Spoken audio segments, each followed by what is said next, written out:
Siam na siya I na tlwalmo. Vanessa quan na squeak I qualasalton squeeze to neatst mathguiam. Ami tsap quad wheelam I atanash mathguiamal tamo tush amet tas hunt caminum can. I tlu tush alla quatst tus quammich I desilil with hal masteo.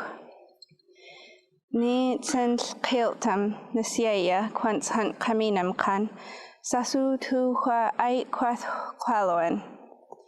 Sta quana siwanel satsamson near to swallow I hilaxto to huinal imich natin. Siatalatin to swallow hui namech with to Quan ewan awel quath no wayel. Heitzapka. Hello, my name is Coasselton. My English name is Mac Paul. This is Vanessa Campbell, and we are from Musqueam.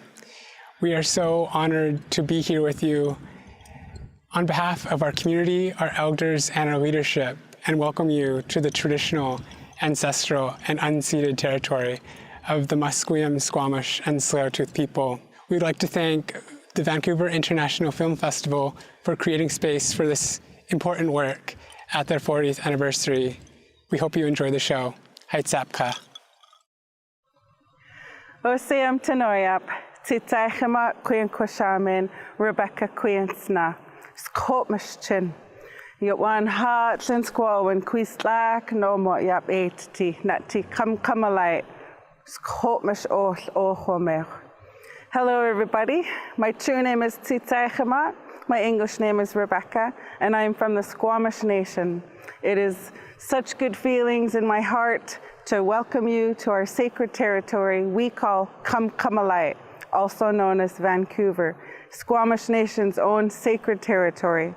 I'd like to start us off in the proper way by singing a paddle song to bring us all in this giant canoe, if you will, all together with good feelings and good thoughts. Oseam. Chaislokam,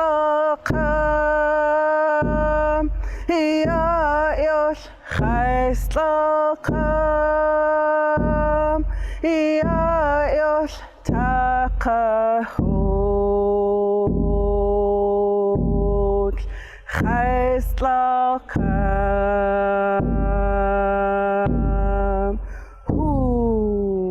Oseam Tanoyap. Honor your canoe, honor your neighbor's canoe. Stay safe, everybody. Oseam. So I'm Gabriel George.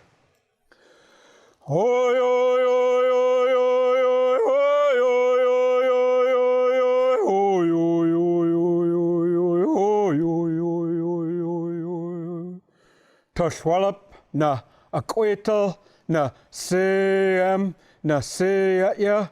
Tashnemish at Tasalewatash, Huelmuch. To all of you, my dear friends and family, we are the Tsleil-Waututh Nation. Tanawel East Tsietish at Siwan Ash at Humathguiam, e Skopmish, e Tsleil-Waututh. Today, we have gratitude for the ancestors of the Musqueam people, the Squamish people, and the Tsleil-Waututh people. Heitzep ewish seam. Heitzep seam. Hello, my name is Charlene Alec. I am elected council for Tsleil-Waututh Nation. On behalf of the children, the youth, the elders, and our matriarch at Tsleil-Waututh, we'd like to raise our hands to the work that the Vancouver International Film Festival is doing and hosting international filmmakers from around the world. And we'd also like to congratulate you for the participation in the 2021 VIFF and welcome you. Heitzap Awith.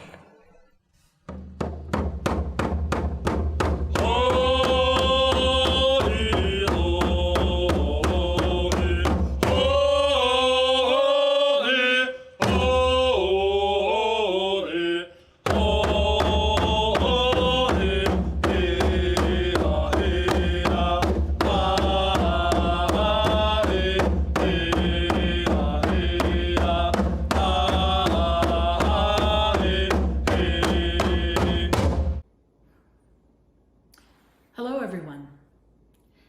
Events like these take a tremendous amount of effort from the staff, board, volunteers, and of course you, the participants. So a warm thank you to everyone involved who brought us together for VIFF Immersed 2021. Creators from Vancouver to St. John's are world-renowned for their innovation and creativity in the immersive field. The Canada Media Fund, since 2012, has invested $70 million in over 170 projects in VR and AR. We're very proud of the success stories made through this investment, and Canada is well positioned as a leader in this growing immersive field. So best for a productive and exciting few days as you delve into the very interesting world of XR entertainment at VIFF Immersed 2021. Enjoy.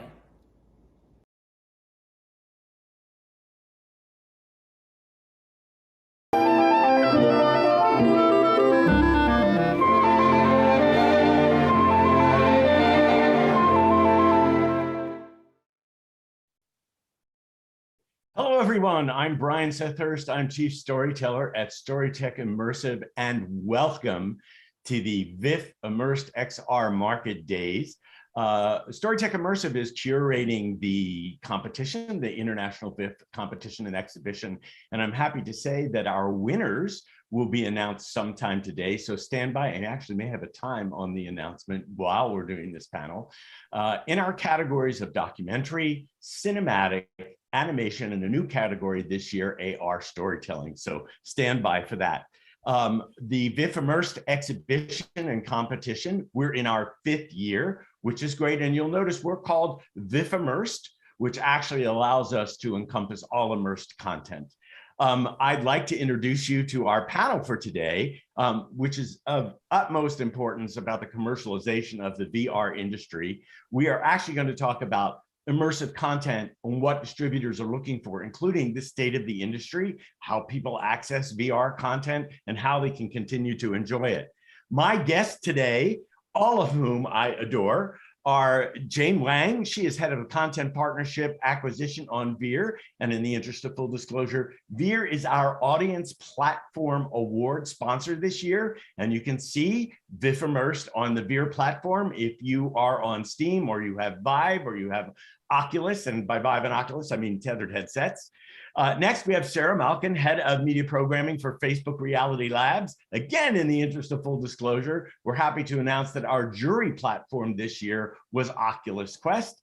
And we have a returning gentleman who, the last time I saw you in person, Mark, was 2 years ago when we were all in Vancouver, and hopefully next year we will all be in Vancouver again. Mark Lopato, co-founder of Diversion Cinema. Welcome all. Thank you, Brian. First, they asked us to turn off our phones, and I was the only one who didn't. So my apologies to all. All right, that is just so bizarre. Okay, so here we have a discussion that is about the commercialization of the market. Where the market itself is about 6 years old, and so there are different ways that people have received VR content. Your 3 companies are enabling distribution of VR content. So what I would love to do is start out with an introduction from each one of you of what your company does and what your position is at the company. So let's start with Jane. Okay. So hi, hello everyone. Thanks everyone for having me. It's my great honor to share my little bit knowledge and insight about XR industry today. So my name is Jane. I'm the head of content partnerships in VIR. VIR actually starts back in 2016, and we started as a distribution platform across most of the headsets. And we are covering 180-ish countries and distributing premium content, especially paid content within the VR headsets. And besides the online distribution, we are also operating a offline LBE VR cinema called Zero Space right now. As of now in China. I hate to interrupt, but when we use abbreviations, we're going to have to define them for people who know nothing about what they mean. Oh, okay. So LBE, location-based entertainment. Sorry to interrupt. Sorry Please about that. continue, Jane. Yes, sorry about that. So offline, let's say offline, we are experiencing cinema called Zero Space. And it's right now based in China. We have up to around like 40-ish cinemas across 20 cities in China. So it's online distribution, offline distribution, but also we partner with telecom companies for distribution as well. And we also have a VR studio that's producing original content. So that is basically what VR is doing right now. Terrific. Mark. Yes. Oh, I might add that Mark is joining us from Paris. Jane is joining us from China, and Sarah and I are joining you from California. You're in California, right, Sarah? Yes. Okay, there we go. Mark. Yes, thank you, Brian, for inviting me. I have to say, I really loved this introduction, the introduction of the video of the panel. It was really nice to see this side of the world that I'm not that familiar with. Anyway, so I'm Mark. I co-founded Divergent Cinema, which is a French company that happened 5 years ago. We have two main activities. Of course, we distribute content, but before that, we started as an event company, event agency. We mainly work with VR. We work with movie festivals, private companies, and our job is to put together spaces, provide solutions so that the public has the best viewing experience. We really focus on the quality of the viewing and the spectator experience. So that's one side. Then 3 years ago, we started our distribution department. We are a sales agent. We today have 26 different pieces, mainly VR. And we sell globally VR 360 pieces, 6D OF, 6 degrees of freedom pieces, and we also sell dome experiences.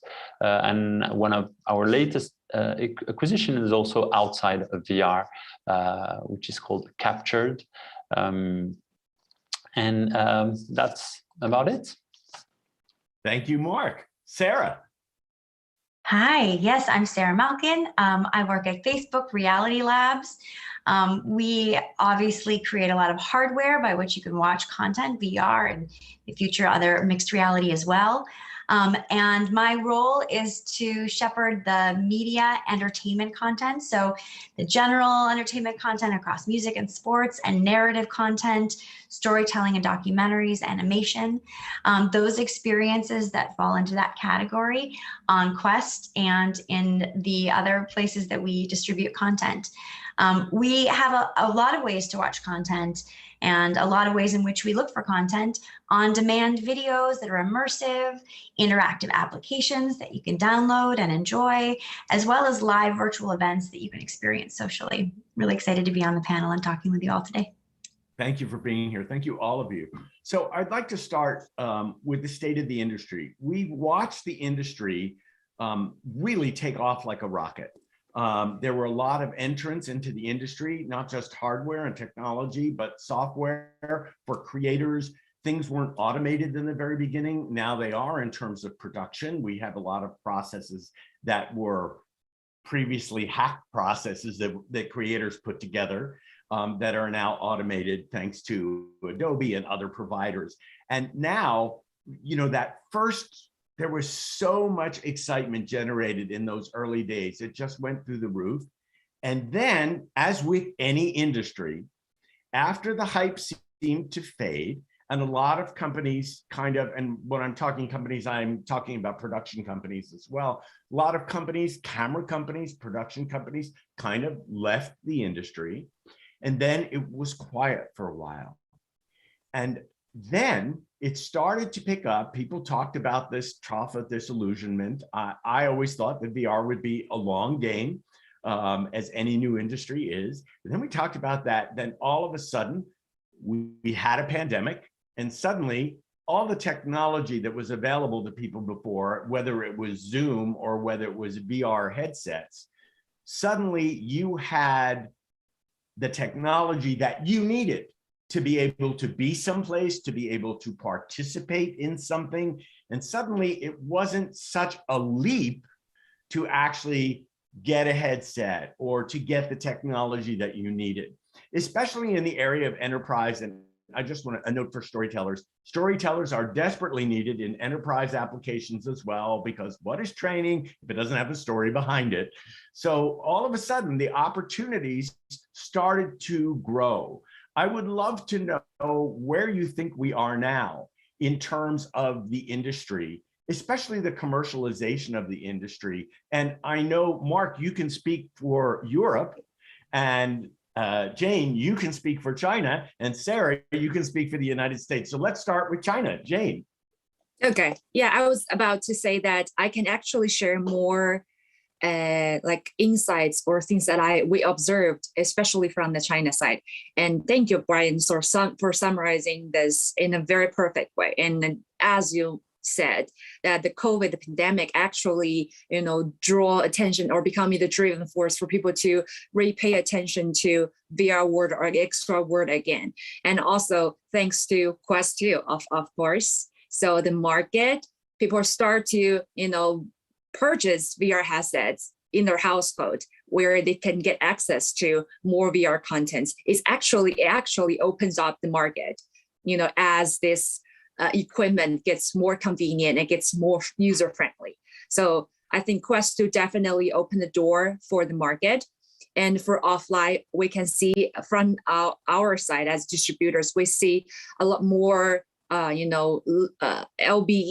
location-based offline venues that is doing VR business across China right now, as arcade or as storyteller. So these are places where, and I know this from having worked in China, the Chinese population is very much an experiential population. Yes, definitely. And loves to partake. So we're talking about arcades that are equipped with headsets where people, are we talking about domes, or when you say location-based entertainment, what specifically are we talking about? It's actually experiencing centers or arcade with headsets on. Okay. So it's not a dorm or, without headsets. There are more and more experiencing centers or stores that is offering experience with headsets, and people are growing more, curious about experience and are willing to try, especially, as a social group. So we see a growing interest for the VR content or VR content consumption from the general audience. And also, especially this year, as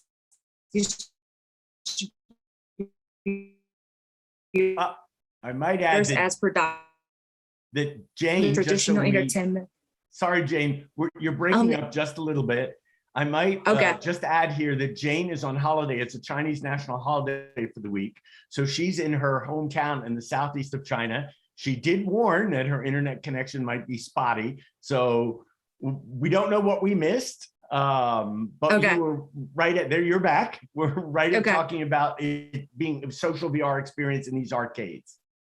Yeah, so I mean, there is growing interest from the audience, from the mainstream market, and also there are growing interest from other industry for VR content as well, say traditional entertainment, film, or other places like like traditional industries that they don't usually pay attention to VR industry, and they start to talk about this recently, especially. So I say the market is gradually opening up, especially in China, for XR, for VR, as we observed. So great. I think we are talking about content trends in a minute, because it's going to be really interesting to see what's hot in China versus what's hot in the United States versus what's hot in Europe. So let's talk, thank you, Jane. Let's talk about Europe, Mark. What's the state of the industry in Europe? Yeah, just before talking specifically in Europe, or no, anyway, we can talk about Europe. Our feel is that following what you said in your introduction, with the pandemic, people got really used to these virtual tools and being together virtually and all the technology associated to it. There's also another thing that we are seeing a lot here, but I think it is global. Digital creation is more and more present. I mean, virtual worlds, video games, AR filters, all these things, we talk about these every day. And the creators behind these are more and more considered as artists. So the artistic, the cultural values, and therefore the financial values of all these virtual digital pieces and creations is increasing. The festivals are showing it. The markets, the art markets are very much interested in these. So these all digital creation is less a niche than what it used to be. And of course, VR XR is getting a piece of this cake, if I can say. And of course, now we have all the metaverse trend that is all over the news, if I can say. So it's a new opportunity also for creators. So overall, the trend is really good, I would say. If I look at more VR, the market, VR market, it is still a bit tricky from what we see, specifically the online market. We could have expected it to explode and be really big and have many platforms that are looking for content. It's not as big as we expected. Of course, as you mentioned, Jane, of course, thanks to your company, Sarah, the Quest 2 is definitely opening a lot of doors, and the Quest platform is a huge opportunity. But I mean, we could have expected maybe for other platforms to grow as much as the Quest have, and it was not really the thing. What I can say, though, the positive aspect of what maybe the consequence of all these trends in Europe is that venues, cultural venues, festivals are definitely interested in VR. And we have more and more small actors coming to us or looking for content, looking on solutions to organize and therefore content to show to the public. I just want to add to that because you mentioned other valuable digital assets, and we did discuss non-fungible tokens and NFTs in yesterday's panel. But in the BC exhibition, which is part of VIFF Immersed, there's an artist, Juliana Lowe, and what she has created using Tiltbrush has actually been amazing. And so when you talk about these environments, these immersive environments that people can go into and play, and this art, that content, to my mind, is just beginning to emerge. And it's different to me than, say, social VR, like Altspace. There's something uniquely different about it.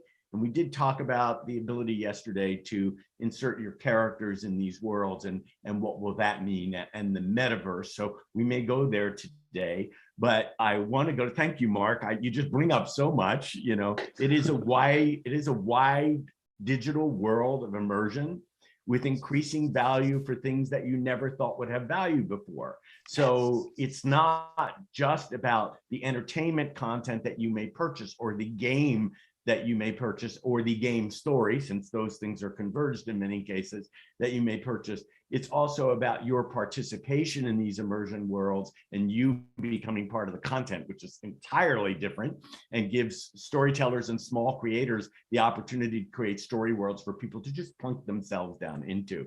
So Sarah, a lot of acknowledgement for the Oculus Quest 2. It's actually sitting right here. It is, the reason we chose it for the judging platform is because of its ease of use.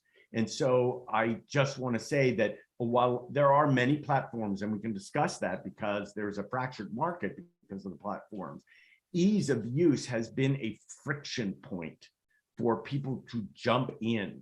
And so to me, you, Facebook Reality Labs, you are solving that friction problem. So in terms of what you see in terms of development of the market, people's participation, content. We'd love to know. Yeah, well, thank you all for the helpful setup. I mean, we certainly have seen that the Quest is, we believe we're seeing that the Quest is a real inflection point for VR across the board, and with Quest 2 even more so. We're really seeing the kind of the fruits of the labors and the goals to make the friction as low as possible, the resolution as high as possible, the device as light as possible. For those of you who don't know, the Quest and Quest 2 are untethered, so there's no wires that take you to the wall. They're, you can just have them plugged right into you, just carry them around with you, mobile, and really easily transportable, lightweight, and just a whole ease of access for people who may not have felt that they could enter that experience freely. Now it is much more readily available. We're seeing that pay off in terms of the number of people. Also, of course, the price point being affordable means that this has become much more of a mass appeal device and a mass appeal experience than previously. So we're really happy, of course, with that, for what it means for us, but really for what it means for the industry and for the storytellers, the creators, and the people who are making experiences happen in VR. So we've seen a sea change, certainly. And I think with the pandemic, as a few people have mentioned, it really brought an even greater urgency and a greater sense of mission, I think, to what we're doing in trying to create presence and enable people to feel closer together and connect via content and social experiences and mini golf, but also working together, work rooms products. That for off content for a minute, we can talk about some of the other things you can do in VR, training, and really the opportunity to stay fit. There's just a lot that we were able to, with the pandemic, unfortunately, forcing people to not be together physically. We were able to find ways, I think, through all of the companies that we're working at, to bring people together. So it has definitely been, I think, a big change in terms of when I think a lot of us entered this field to now, and in its mainstream approach, and that it is really become more of something a lot of people are talking about, which is great, because I think we're going to move to content in a moment. We want to bring experiences to as broad an audience as possible. So this is, we need the hardware, we need the distribution mechanisms to be able to do that. And I think we're getting closer. I think it's very interesting, as a quote member of the communities. I'm, as I said, because of what we do, we need every headset there is. But the ease of use and the sense of community that you get from Oculus, because you're able to locate friends on the platform, you're able to notify one another of sharing, you're able to get in the same space. And I think that where all of the HMDs are concerned, the multiple utility, because our focus at VIFF Immersed is on storytelling, it is on narrative. Yep. But the fact that someone may have to obtain a headset because their company is now no longer bringing people to a national training center, and so they're going to have a headset in their possession, and maybe that won't be a walled garden, but they will get used to being inside the headset. And you get a lot of criticism. Focusing only on HMDs right now, head-mounted devices, not on domes, not on that immersive, but you get a lot of criticism about an isolated experience. But it's not, is it? Because it is a social experience. I leave this open to all of you, by the way. Sarah. Yeah, I mean, we certainly feel that way. That is a huge mission of the company, and one of the reasons that I'm personally so excited about VR. I think there's two elements there. One, it is social, as you said. There's so many great experiences that are built by a variety of developers that enable you to feel like you're with other people in avatar form, and to play games, or to watch great content, or to go to a concert, or to work and feel like you can actually be at a whiteboard. I think so many of us miss our colleagues and the collaboration that happens when you're physically close. It is really much more social than I think most people do think about with VR. And then I would also state that the isolation is wrong for other reasons too, because the content, and the storytelling content specifically, is so well suited to bringing a sense of place, immersion, transporting you to another experience. So I've always really rejected that thought about isolation for a couple of reasons. One, because it is a social product and a social experience very frequently, but also because the content experiences can make you feel closer than ever to people who are maybe years away from you in history, space, time, experience. Well, as a producer of VR content, I can tell you that I'm thrilled because, when people are watching television, they're on their phones, they're doing something else, Yes. they're distracted. Yes. Unless you're watching Squid Game right now, you do not have your entire attention focused on what's happening on the screen. But if the content being delivered for a producer, for a director is in the headset, and I have your undivided attention from the time that you are in the headset, as many creators are watching will know, I can not only be innovative in how I present the content to you, I can not only draw your focus to certain things that I want you to see, or I can give you permission to explore the story world, but I've got you in the story world and I have your undivided attention. So though I love Dome content, that's an entirely different experience. We're talking about, there's got to be an immersion continuum here, and at one end is complete immersion within a headset. In the middle is probably mixed reality, where you have an overlay of reality, which, this is why we brought in augmented reality as a category. And then the other end, which is you're in an immersive experience, whether it's immersive theater or whether it's an immersive dome. So anybody want to add to that or agree or disagree that we have that continuum? Great. Okay. So as we go back to content right now, there are always content trends. There are content trends in films. There are content trends in the movies. What are, for storytellers, for creators, and of course, it's always a danger to chase a trend when you're a storyteller, but what is trending right now? As distributors, I'm going to go to Mark first. Thank you. Yes. Well, what I can say on the creation side, we're a lot in contact with the creators. We see that the studios, the producers, they are more and more advanced. They're more effective. They understand the tech, they master it. But the financing side is still a bit tricky. What we see also, more and more projects, most of the projects are always targeting the Quest, because as we said, there's a market and things are happening there. So it's definitely one thing that they target, which was not very much the case so far. We see a lot of experiences that kind of go towards gaming, or that have this kind of game-like aspect to the experience. Also artistic like experiences. We see, I would say, kind of less linear narrative cinematic VR, that which was kind of very present at the beginning of VR. We see less of it, which is not that great from our humble point of view. I mean, because we love this content and we think it's something that really the audience can connect to very easily. So it's a great bridge to get inside VR and get to the more interactive experiences. That's what I see from the trend of what we see on the market.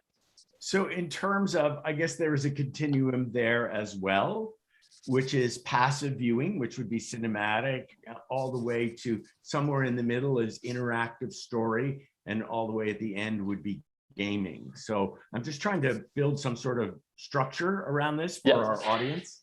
May I add also, because there's also another element that we see more and more linked maybe more to the business model. The creators are looking more and more to have collective experiences. So I'm more talking about experiences that would happen not online, but rather in venues. So trying to find ways to put 5 people, 10 people, 15 people together in headsets.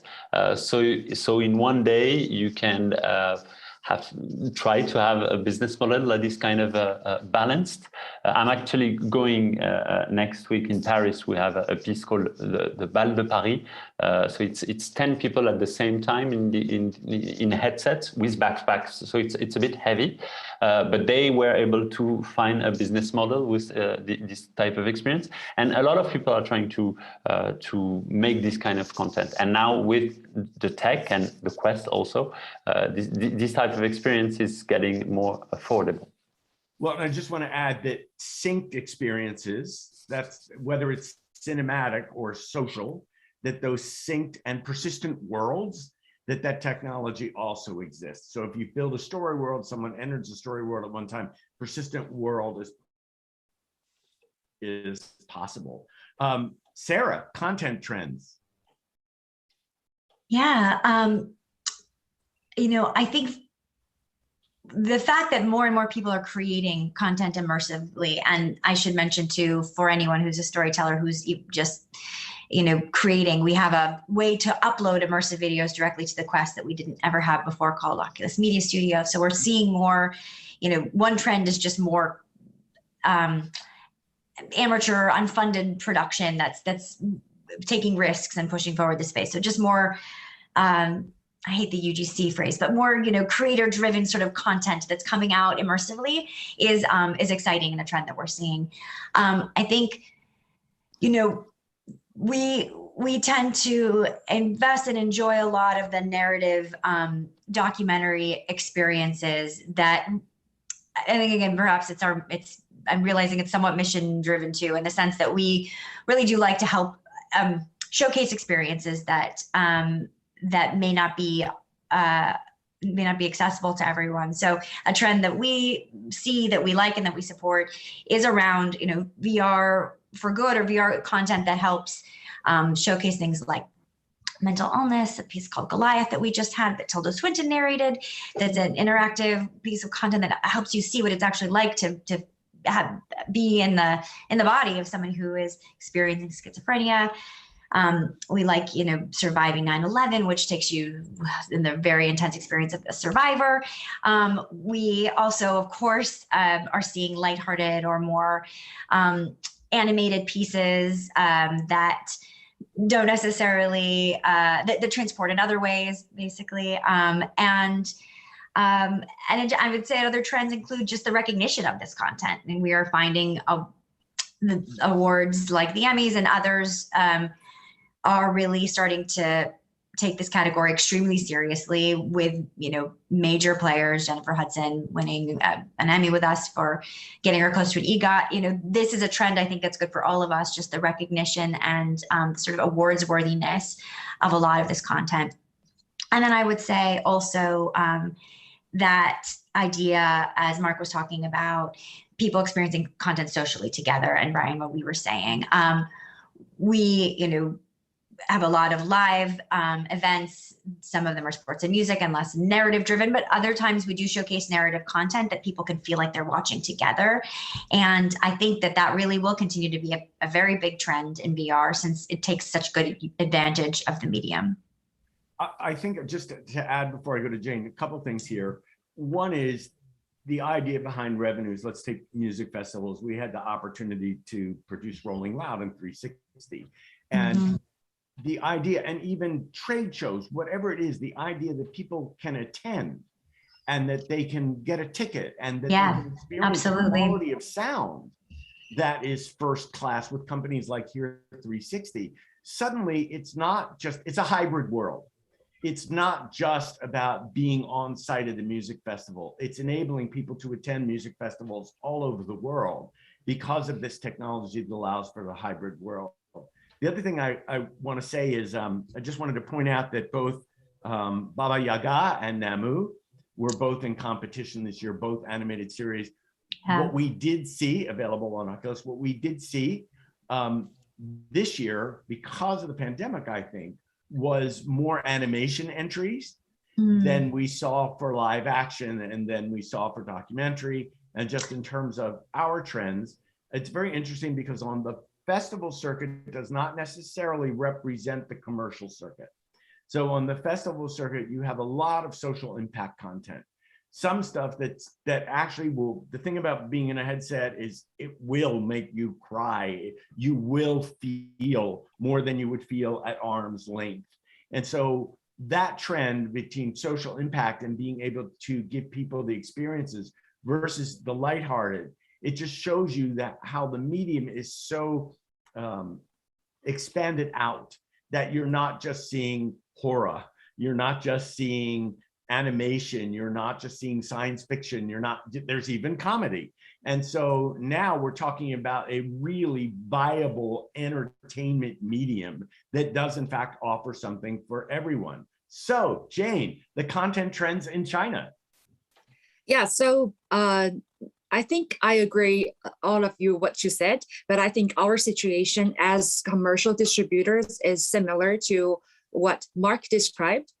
So for us, recently, we do see a lot of more 6 degrees of freedom content, interactive content, grow faster or advance, develop faster than the 360 videos. And especially for interactive contents, we do see a lot of animation and fiction stories. And for linear, for 360, it's mostly documentary or nonfiction stories that is documenting, quantity, or artistic pieces. But the quantity is getting less and less. There are more and more interactive stories coming out, especially in recent years.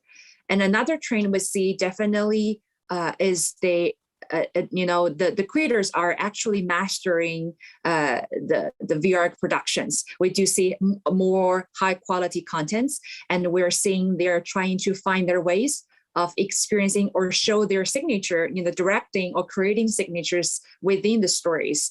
And we do see changes of the first person perspective, change to the third person perspective, a lot of experimenting inside the story in the narrative or storytelling process. And we're very excited to see people are experiencing and learn from others in their new pieces.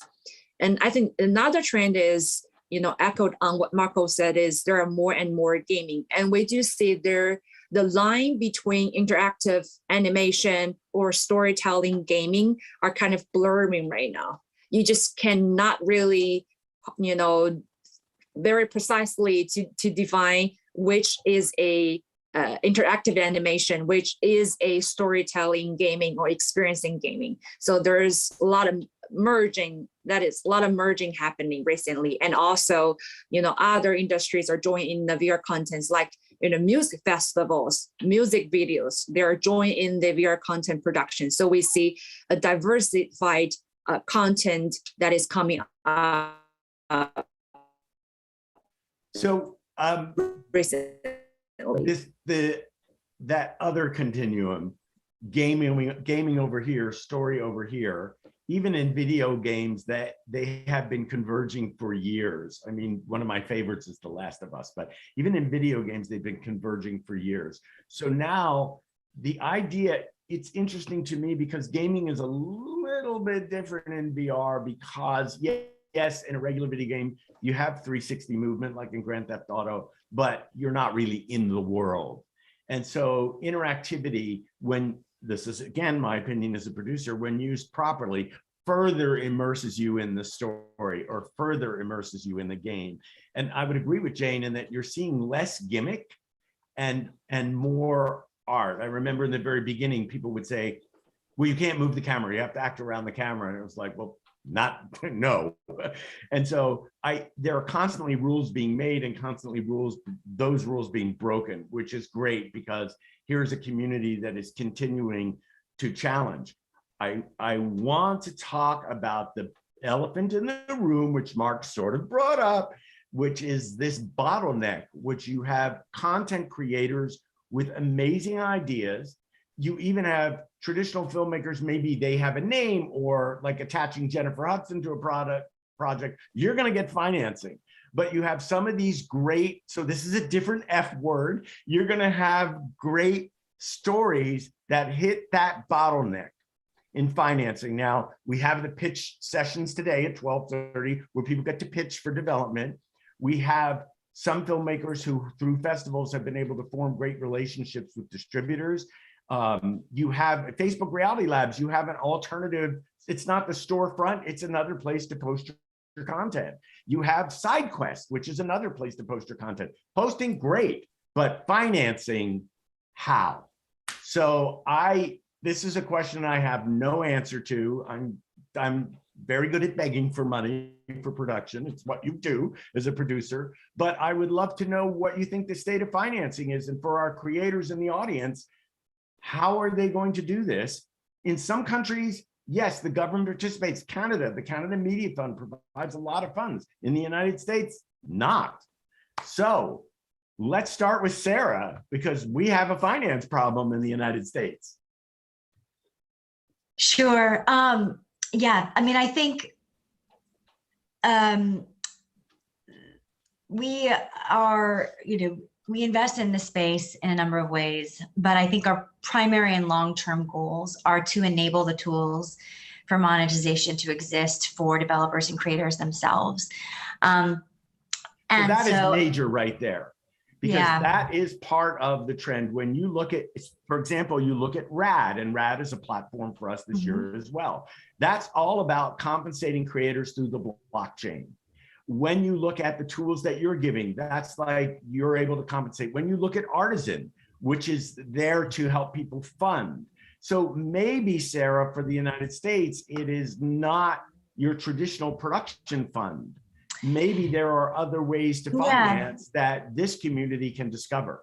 Definitely. And I think, we're early in that they're not all built out yet. I wish we could say, here's the 10 things you can do, but we're really working on that as a company. And I think we have several of them that already exist. I mean, we do have several apps that are, are making a lot of money. A lot of them are games. So I know it's a bit of a different scenario, but as you say, there is direct distribution to Quest through App Lab, which is, doesn't require sort of the curation of the store, and people are absolutely allowed to charge amounts for that content and monetize through audiences directly. We do continue to fund and invest in experiences that we think are going to be really compelling for a broad audience. So there is some of that, but of course, in no field does that answer every creator's needs.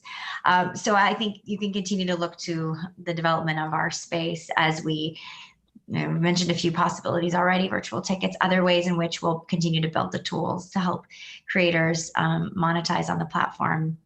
And there are some programs that, do help fund developers already through Oculus that I'm sure we can link to, but I have also seen now Kickstarters for VR.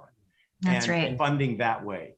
And I always say to creators, you're a creator. You can create that money. Think of creative ways to promote, because you have to be everything today. You have to be the entrepreneur, you have to be the marketer, you have to be the financer. You've got to figure that it's a different world for creators. So even traditional creators who have come into VR have commented, at least to me, how different the medium is, not just as an artistic palette, but as a commercial palette. Jane, China, financing for content creators. Yeah, I wish I could say that there are plenty of opportunities there, but the fact is that there are less, funds from the government or organizations than Europe. But for VR, we do have a immersive film fund that is opening up for global investors. But as commercial distributors, what we're looking for are very, custom to what we wanted to distribute. So what we can financing or fund, the amount are limited. So we are looking for content that is entertaining and as well as artistic. So that is one thing that we can offer. And also what we're trying to do is through our distribution, we build up the cases for content that is bringing revenue from the market to show outside financiers or brands that VR content actually can have a market or generate, revenue back from the market. So we can actually trying to bring in outside other industry financiers or brands to join in the content production in this world. So that is what we are trying to doing right now, because we have to say, unfortunately, there are very limited, funding resources across the globe for VR content creators. So that is, what we are trying to do, offering our own funds and also trying to work on, bringing outside fundings. Another way that is we know, especially for animation, interactive animation, the budget usually, the scale is big. So we're trying to collaborate with other production companies or financiers like Mark and Sarah to co-finance contents that make it more, make it much easier or possible to actually funding one project and share the risk. Terrific. Just before we go to Mark, I want the audience to know I see your questions and we'll get to them after Mark. So just hang in. Mark, financing in France and Europe. Yeah, well, we're as you mentioned slightly, we're quite lucky here because we have a number of institutions, both on the cinema side, but also on the artistic museum side, that are ready to finance a part of the pieces. We also host quite a lot of co-production from the US and other countries because thanks to this thing that we have. But on our side as distributors, and as Jane was saying, we also, the way we contribute to that is to try to bring back money from the market to the creators, to the producers. And I'm quite happy to say that I still need to check, but I think we have reached 300,000 euros that we brought back from the market to the producers since we started. So we're very happy to see that we actually bring back some money from the market. And that's what we try to do. We try really to keep the ball running so that it starts to live on its own. Terrific. I'm kind of wishing we had more time because I wanted to ask what a distribution contract would look like. But let me go to our questions, and pardon me while I look over here and read. Okay, distribution away from festivals is difficult to obtain. What are the best ways to cross from independent festival circuit to a monetized distribution? Anyone? The tough question. Yeah, I have to say, if I may, festival, and that was what I wanted to say about how we see distribution and what we are doing as a distributor. Festivals for us are really key, and small festivals all around the world. They're small, but when they add up, they start to make figures. That's one thing. And then the second thing is that, and I remember I actually talked about this 2 years ago when I came to Vancouver. One key thing that we're missing as distributors are local distributors, because we're a sales agent, right? We represent the movie and try the experience and try to sell it all around the world, but we don't know each local market. We need local distributors. We don't have these in VR, but the more we work with small festivals and with festivals around the world, the more we actually get to know the key persons in all these territories. And these key persons are the ones that actually act as local distributors, because they know, they kind of little by little, year after year, make their own network of venues or events that are interested in VR content and experiences. And so they put us in contact and they make things happen. So I kind of go against what this question was asking. I think festivals are definitely so important from our point of view. I think it's really the only place to be seen right now. So I think that's a great answer. Okay. Oh God, this is going to be a tough, fast question. What is the future of WebXR? Who would like to take that? All right, I'll jump in. So as the curators of the Vancouver International Film Festival, I have to say that WebXR is really important to us in terms of making sure that people have access. So we are really looking at what the value of that is over the long term. We're looking at examples like Sansar, that you can actually be in the headset or you could be on your PC. So this is really important. To me, it seems really important for the commercialization of the industry. Okay, so those were the two main questions. I don't see another one coming up. I'd love to go and just ask each one of you, if I am a content creator and I have a finished piece of content, how do I approach you for distribution? How is that possible? Jane. Okay, so we actually do on our website, there is a portal for you to submit your complete projects for distribution, possible distribution. So that is a route. Another way, you can always reach us through our emails, of course, and just send us your work, and we can, start to screening your works, or, to discuss, negotiate possible distributions. There's thousands of ways to reach to us. And if they want to apply for funding, or even though you said you don't do that much funding, how would they do that? Oh, the portal is just on the website. They can just very clearly follow instructions to submit all the information there. Great. Mark.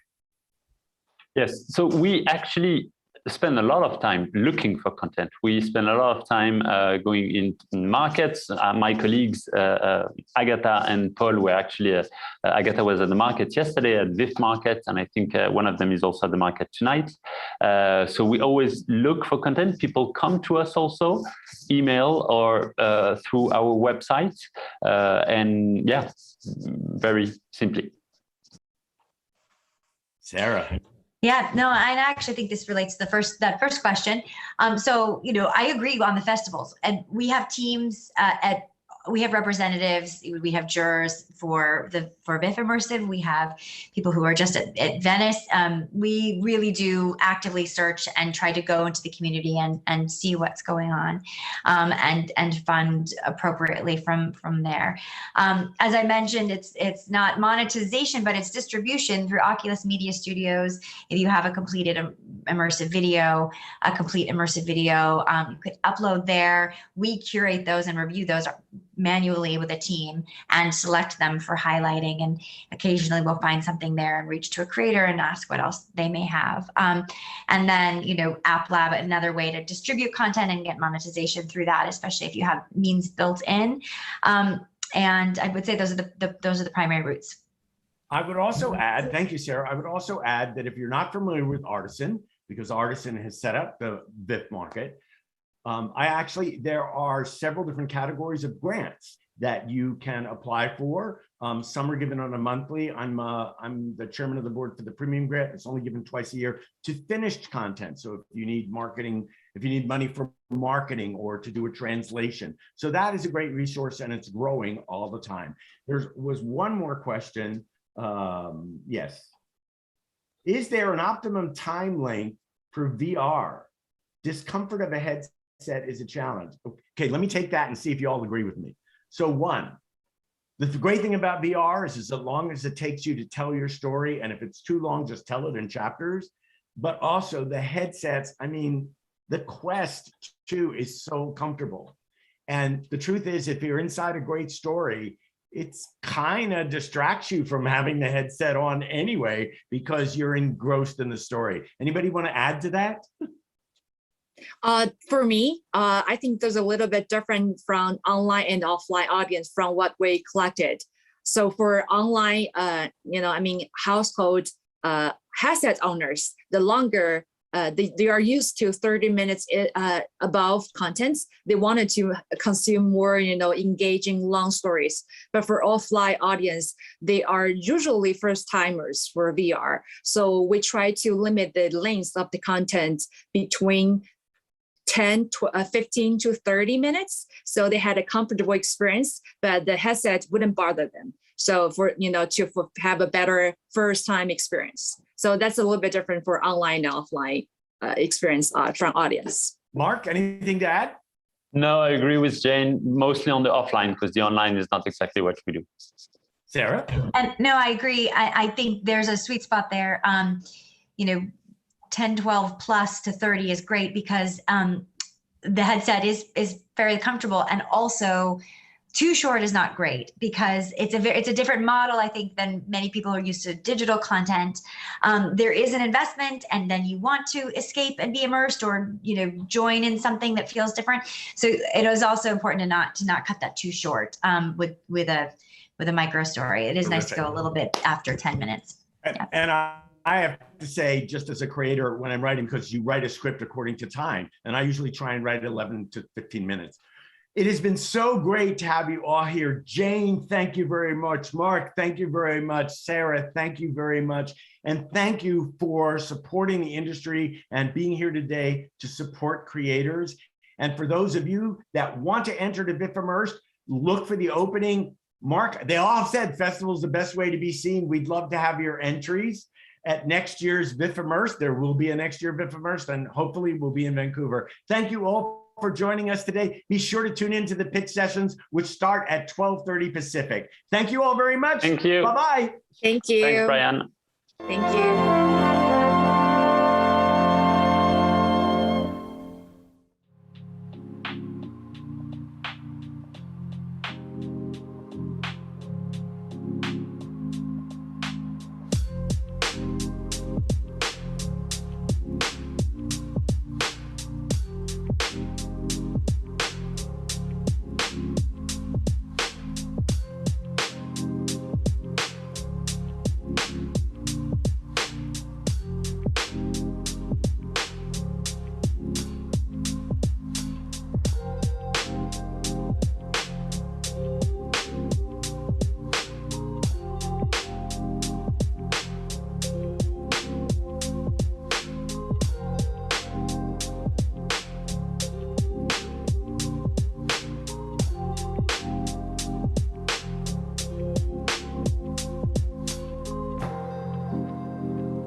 welcome to the VIFF Immersed Market pitching session, group number 2.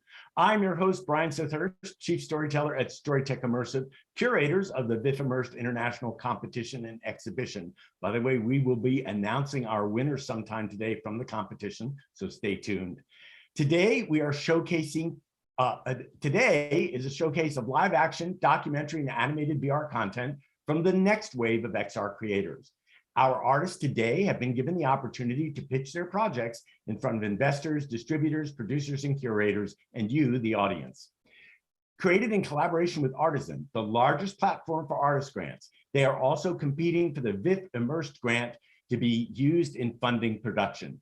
Each group will have 5 minutes to pitch their projects, followed by 5 minutes of feedback and questions from our group of key decision makers, as well as the audience using the chat function.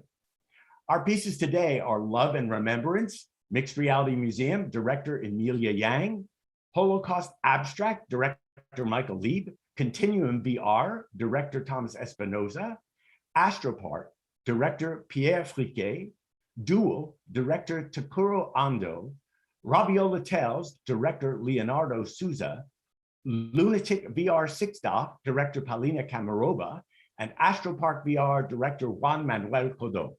Welcome, everyone. We're going to get started right away with our very first group, Love and Remembrance. Welcome, Emilia Mason and Emilia Yang.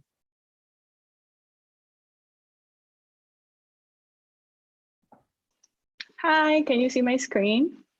I can. Oh, thank you very much for this opportunity. My name is Emilia Yang. I'm the director, also an artist and organizer, and I'm also currently doing a PhD at USC School of Cinematic Arts. And my name is Emilia Mason. I am the creative producer of the project, and I am an experienced designer and a producer and an artist. And we're very excited to present our VR experience, Love and Remembrance, which is based on my memories of losing a loved one during the 2018 Nicaraguan civic uprising and organizing with the victims of state violence to defend the right to memory.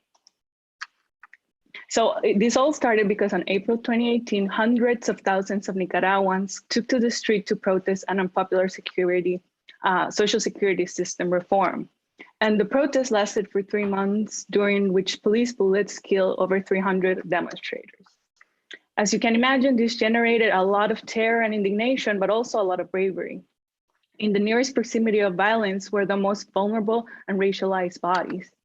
It was within this moment that I got involved in the political work with the victims' families. Primarily, I was cooking food for political prisoners and organizing artistic interventions in the street.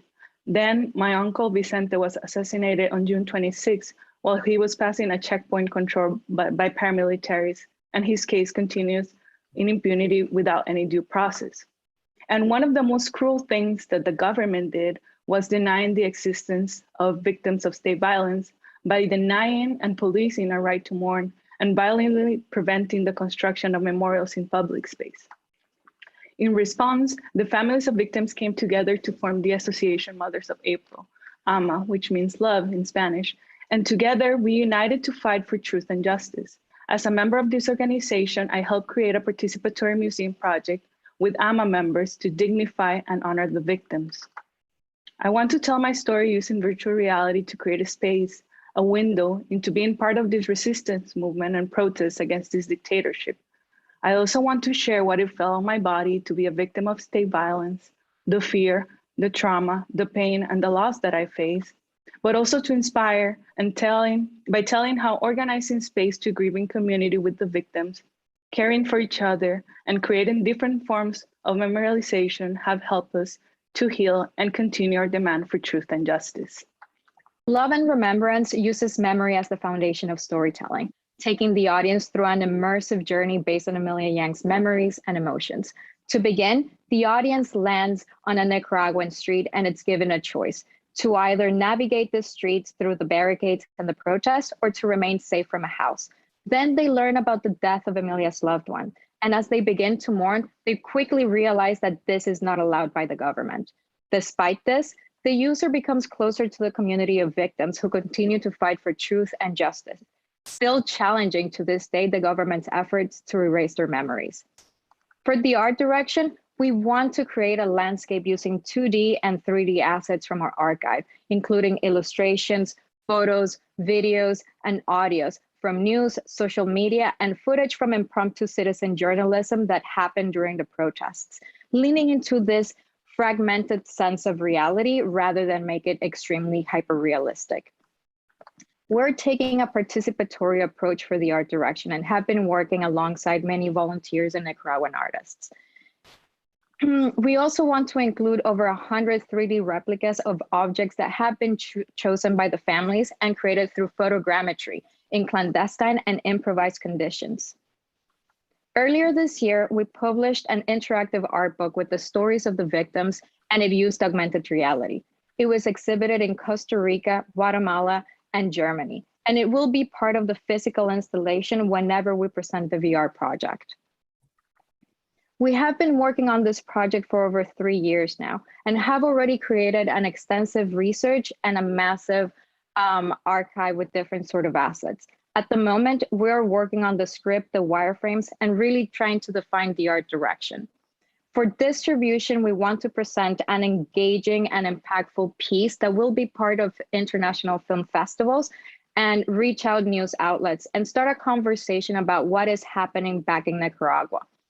We will also like to connect with a production studio that can help us create and develop our vision, or to receive financial assistance for us to put together a team. We have experience doing this. In past projects, we have worked with 3D artists and developers who are extremely excited to work with us again. The investment for an MVP is around $80,000 for illustration, animation, and development. Our team is formed by very talented multimedia artists with experience in games, interactive installations, web series, AR, and VR. And our work has been awarded and shown in multiple international festivals. And yeah, we want to thank you for your time, and please let us know if you have any feedback or any questions. We're excited to provide answers. Terrific presentation. The first thing I'd like to say is to Amelia Yang, I'm so sorry for your loss, but I'm also so comforted and so glad that you took your loss and were able to take art and share that loss and share the importance of what happened. I think this is the beauty of VR. I'd like to ask our experts if they have any questions. By the way, this is my first time doing this, so if I get a little lost, I'm asking for your indulgence. Does anyone have any questions for Amelia and Amelia? Thank you, Brian. Yeah, Brian, I do actually. I have a question also, but so go on, Doctor. Oh, no, did I use my, oh yeah, I used my raise hand icon, so I'll jump in then. First of all, I love a lot of things about this project, and including a couple I have questions about. I love the art style and the sort of, for lack of a better word, the sort of pastiche, or the kind of the non-hyper realistic, the sort of evocative style you're using, and it seems to tie in a bit with your what seems to be a sort of participatory art development process. So I'm really curious, because I've been involved in projects that have employed that, is what is the intention behind that process being participatory, and how do you think, or how would you like it to actually impact the overall user experience from an aesthetic, from a visual point of view? Or is it more around, community co-creation? If you could talk more about the creative intention there, that's my first question. And the second one is around... We're not going to have time for a second one. We have to keep things... Okay, well, we'll stick with the first. Okay? Thank you. That's my lead question. And I believe it's both.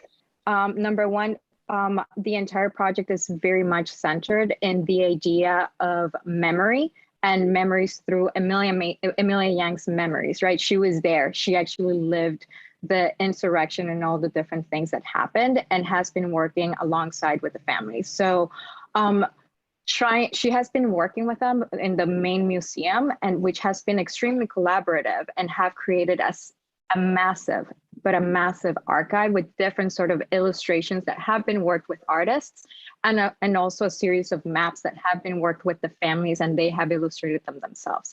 So we really want to use every single thing that we have, every single item on our archive, as well as really portray the memories that she had. So creatively, we want to create this entire world and landscape that the audience is going to feel like, yes, these are memories, and we want to use the photos that we have. And even though I was not in Nicaragua when this happened, I live here in Canada. I also lived those through social media and through the news. So it's also part of like a lot of other people's memories and what they saw. I don't know if Amelia wants to add something really quick to that. Yeah, just like we want to create like a collective canvas where it's not just like an individual victim story. So other victims can also feel portrayed to be more, we're kind of like collectivizing the voices through my individual story. So that's kind of like the creative intent behind it that I feel we're doing. And also we've been thinking of ways that we can also get people activated once they experience the VR. Maybe we can have like a session afterwards where we can talk about ways of helping and different, like it can be participatory before and after. That's kind of how I'm envisioning it. Terrific. Thank you, Amelia Mason and Amelia Yang. Before we move on to our next project, I want to say to those watching, if you'd like to learn more about any of these projects and you'd like to support these projects, you can go to artisan.fund. This is under the VIFF Immersed Grant. You can find out more about each project and you can support them yourselves if you would so like to do. Our next presenter is Matt Toner, and this is Abstract. Welcome, Matt. Hey, thank you, Brian. Great to see you again, by the way. Thank you. And you're doing a fantastic job. Thank you again. Don't sweat it if you feel that you're not as prepared. We're all in the same boat. So can people see the screen okay? I believe they can. All right. Well, this project first came to me, the inspiration point, about 10 years ago. I was on a business trip to Europe and I had about a half day to myself in Berlin. And I came out of my hotel and I saw this site that to me was a little bit inexplicable. It looked like rows and rows of coffins or grave markers. So I walked out and spent some time in it. And of course, it was the Berlin Holocaust Memorial Site, which is very evocative, very geometric. It really lingers with you. And it made me think about sort of, that time, the people that were involved, and, the people in Germany take remembrance very seriously. So the next day I went to my first meeting with this chap, Michael Liebe, who was with the Berlin New Media Board, and said, have you seen the site? It's so powerful as a physical structure. And of course, Michael had seen it. And we decided at that time that when the technology was right, we would try to bring that experience to people that couldn't travel there themselves. So Michael is my partner in this project, and he apologizes that he can't be here today. He's welcoming his firstborn into the world. So that's kind of a very good reason, I think, to maybe let me do the lifting on this one. And what a world it is. So this came up in my Twitter feed this morning about vandalism that took place at the Auschwitz-Birkenau site today, which is unfortunate. And as we've all seen, there's now today, surprisingly and horrifyingly, a new rise in anti-Semitism among young people that are socialized and recruited online through places like Roblox, where they do reenactments and recreations to draw in impressionable young folks, or of course, famously on Facebook. And as we've seen, most recently on Facebook especially, it's a site where anger equals engagement. And it's a site that encourages a lot of echo chamber thinking. So more and more, you have people that are being drawn into this world again. And I really feel we have an obligation as storytellers to try to stop that, to try to arrest that, because we're honestly better at this kind of thing than they are. And if they're going to use digital media, then we're going to meet them right there. So that was the real inspiration for this project that we call Abstract. We'll show you a bit of our trailer right now. Hopefully you can hear the sound. So most of us know around the Holocaust, but there's a gigantic gap these days in education. Only 11 states have Holocaust education in the classroom, which is striking. As a result, most teenagers don't know about Auschwitz. And only 22% haven't even heard of the Holocaust, period. So that's a very fertile ground for this new breed of hatred. But I think that virtual reality is a place where we can really engage with people. As we all know from scientific studies, VR builds empathy and education and connection far better than a black and white film from the 40s or text. So we really want to be part of the solution and engage youth right where their minds are with the most interesting and cutting-edge technology available, and really try to turn the tide. So what we're planning to do, and we're already well on the road to completing this, is do a VR recreation of the Holocaust site, which you can see on the screen. It's a gigantic sprawling site with 20,000 of these markers. And as you walk into the actual site itself, they get higher and it gets colder, it gets more physically immersive, it gets silent, you're really drawn into it. We want to recreate that for our users, for our audience. When they come into the site, depending on who they are, we do a little bit of a profile of them before the experience starts. They meet a character who is like them. Young man meets a young man, young woman meets a young woman. And they navigate through this space using the principles of environmental storytelling championed by our friend Henry Jenkins. And they encounter moments, and they encounter artifacts, and they encounter other characters, and they put together the story of that first person they encounter, that first character. And through their navigation and exploration, they help resolve that story. They help put the pieces together of that survivor's account. And then they meet through volumetric capture, a hologram, if you will, of the actual survivor on whom that's based. And they can hear that person finish the story in his or her own words. And this is very important and powerful because the tradition in the Jewish community of passing remembrance of the Holocaust from generation to generation is at a breaking point. Most of the survivors are now passing from us, and we need to get their accounts into the minds and hearts of young people today, more than ever. So what we've done so far is we've actually recreated the Berlin site to scale and spent a lot of time focusing on atmospheric lighting, textures, photorealism, and especially the soundscape, because the evocative nature of sounds, of wind, of music, we think really captures the experience and puts the user in that place more readily than perhaps anything else. We've also experimented with how to get them through the site. What are the best navigation conventions? Can we do algorithmic maze generation? We worked with a lot of technical partners to try to find the best way to bring people through it so that they're not jarred by the technology, but actually embraced by it, so that their imagination can be more easily unleashed. And then the final piece of the puzzle that we're most excited by is the work being done by our co-production partner in Israel. They're doing volumetric capture of 100 Holocaust survivors. And they were just doing that as a way of capturing the stories. They didn't have a real idea about how to put those into a VR environment. Some very basic thoughts. But when they saw what we were doing, they said, we would love to include our library of stories as the payoff moments in the experience you're crafting. And is that experience going to function? We really see this as being a pop-up installation or kiosk, one that can travel to museums or to schools or community centers or colleges. And it can be set up quickly by a small team. So people can be onboarded into the experience. They can navigate through the small site, and then we can offboard them, if you will, afterwards, so they can see more artifacts and more materials related to the story that they just experienced. And our hope is that a father and a son and a mother and a daughter will all encounter the same environment through different characters and different payoffs and have a longer standing discussion about what they just viewed. So why us?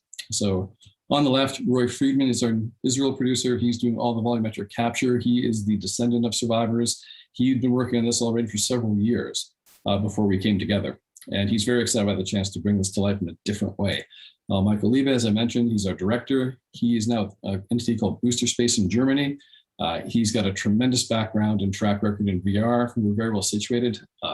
I'm Matt Toner. I'm here in Canada, in Vancouver. I'm the producer, which I wanted to stay the dumbest guy in a room full of smart people, and so far so good. Kevin Kearns is our museum expert. He's based in Portland. He's been working in museums and exhibits all his life. He understands exactly how we can take this one out to market, how to position it and get it in front of the young audiences that we really hope to reach. Eli is our friend at the University of Toronto. He is an experiential sound designer, and he's been really thinking about how to use music and background to build out our recreation of the memorial site. And finally, Ryan Nadell, who is with Microsoft now working on their HoloLens project. So a great source of information about kind of where the technology is trending. He's also responsible for the digitization of the mouse graphic novel that anyone familiar with the Holocaust or Holocaust retellings would be aware of. He worked on the digitization of that work. But the most important people on our team are the developers. We've been working exclusively with young people, drawn mainly from schools here in Vancouver, because we want to really make sure that we're connecting this subject matter across generations to folks like them, so that it resonates with those people. And all the students we've worked with, it's probably a couple dozen right now, has brought some individual spark and perspective and something I probably would have missed. So that's very much our intention going forward, is to keep on leading from a position of experience, but working with people that are going to be most impacted by what we want to create. So far, we've put about $100,000 into the project between in-kind and participation and sweat equity. Right now, we're raising another $250 grand, primarily to do more of the capture of the survivors. That's a arduous and kind of labor-intensive process sometimes. And we're already doing that through a series of public, private, and philanthropic sources. We'd love to talk to anybody who feels they could be part of that equation, but also we're interested in talking with folks in the distribution space as well, because telling a great story is no good if there's no one to hear it. So that's it. Thank you so much for your time and attention. We're happy to answer any questions if we have a bit of time. Matt, that was quite impressive. I've seen a lot of, as you can imagine, curating for VIFF. We've seen a lot of Holocaust pieces and presentations. This reimagines it and actually gives people a great experience. I wanted to ask our experts, by the way, just raise your hand if you have a question. I wanted to ask if you sourced government funding from Canada, like the Canada Media Fund. We've had a number of conversations with them, and it's interesting. You notice in the entire presentation, I didn't use the word game or player, although I think those mechanics are the ones we want to really embrace to reach this audience. The folks at the CMF and at their German counterparts really have vowed to approach the subject matter very carefully and have been consultative with different associations. So I think for the Canada Media Fund, that was one of their preconditions for funding, is make sure you've got buy-in from the communities that you're speaking with and on behalf of.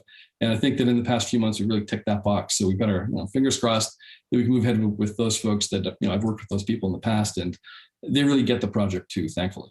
And did you need any permission from the Berlin Holocaust Memorial in order to do this? Yeah, we've been in discussion with the site, and happily they've got a media office that lets you do photo shoots there and things like that. As long as you pitch your project and use the permissions and treat the material sensitively, it's not that big a deal. We were fortunate to get a scale model from a developer in Europe that had already modeled the site perfectly. So that really accelerated our development process to kind of put that to one side. We want to enhance it, of course, with some of the techniques that we've been talking about during this conference, but it's a really nice starting point for prototyping and navigation purposes. I'm being told that we have Esther on the call from the Berlin Brandenburg Fund. I don't know if she has a question, or I was just supposed to let you know that. I've heard of Esther. We've never met. Your name is there's a way to meet. Again, if you want to support this, go to Artisan Fund, artisan.fund. I can't tell you, Matt, it's very, very impressive work. Thank you very much. Let me see what that message is. Esther, do you have any feedback? Yeah, I knew the project already. Esther. Hi. Wow. Good night. I've never seen Esther in person. This is wonderful. Hi. Yeah, so I knew the project, and I think it's really a very good one. And yeah, so I think the decision is next week or so for this Canada Media, or the Canadian German Digital Media Fund. And yeah, we will see what we can do for this project. Well, that's great to hear. I'll be on pins and needles till then. Thank you. Yeah. Wonderful. Thank you so much, Matt. Before we move on to our next project, I just want to give a quick thank you to the experts that are on our call today. Agata de Tomaso from Diversion Cinema, Paul Bouchard from Diversion Cinema, Mark Atkin from XO Labs, Tom Millen from XO Labs, Dana Dansereau from NFB Vancouver, Luke Moody from Abandoned Normal Devices Festival, Nicholas Clausen from NFB Vancouver, Zendek Blah from the East Dock platform, Danielle Giroux from Atlas 5, Austria, Esther Rostea from the Media Board Berlin, Brandenburg, Milo Talwani from the Sundance Film Festival, David Oppenheim from NFB Toronto, Nicholas Roy from DPT, Mia Falstein Rush from the Melbourne Film Festival, Kate Fitzpatrick from the Melbourne Film Festival, and Miriam Achard from PA HI Center. Thank you all for being here today. It means a lot to our participants. All right, next we are going to move on to Continuum. Welcome Andres Borbano and Thomas Espinosa. Hi everybody, thanks to the VIFF and Artisan for having us. I'm going to start sharing my screen. Please let me know if you can see it.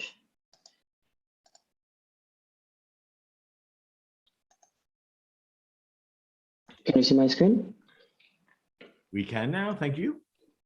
Okay, so we are here with Tomás Espinosa, the director and artist, and me, Andrés Urbano, producer of Continue VR, which is a 6-chapter LEV experience where our protagonists, trans women sex workers, invite us to know their story in an immersive experience. But let's invite Daniela Maldonado to tell us more about it in a video.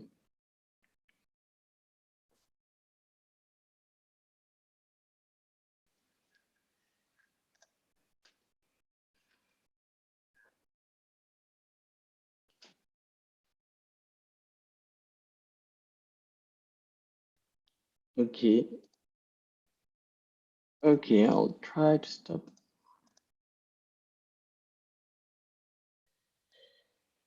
I'll try it again.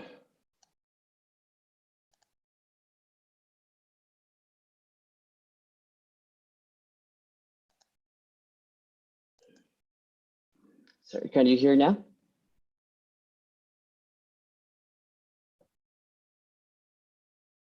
I'm being told to select the checkbox to share sound. Yes, I did. I'm gonna try it again. Well, if you'd like to play it and narrate over it, or you and Tomas want to talk over it, then that's an option as well. Okay, I'll just try it.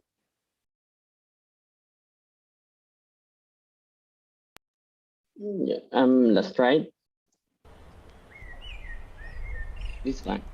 Las mujeres trans hemos sido históricamente ignoradas, abusadas y silenciadas. El Estado y la sociedad han querido constantemente negar nuestra existencia y borrar nuestra memoria. Sin embargo, nosotras resistimos. Durante los más de 60 años de conflicto armado en Colombia, se han generado unas heridas muy profundas en la población como consecuencia de la guerra. En este contexto, las mujeres trans hemos sido especialmente afectadas. Ser mujer trans en este país es tener una sentencia de muerte. El desplazamiento forzado, las amenazas y las violencias de los actores armados, así como la exclusión estructural, han sido algunos de los factores que recaen sobre nosotras. Pero también las excusas para juntarnos y encontrar formas creativas de resistir y existir. Desde pequeña, maltratada, sola. Somos un grupo de 6 mujeres trans: Valeria, Bárbara, Natalia, Nini, Francesca y yo, Daniela Maldonado. Todas somos compañeras trabajadoras sexuales que habitamos en el barrio Santa Fe.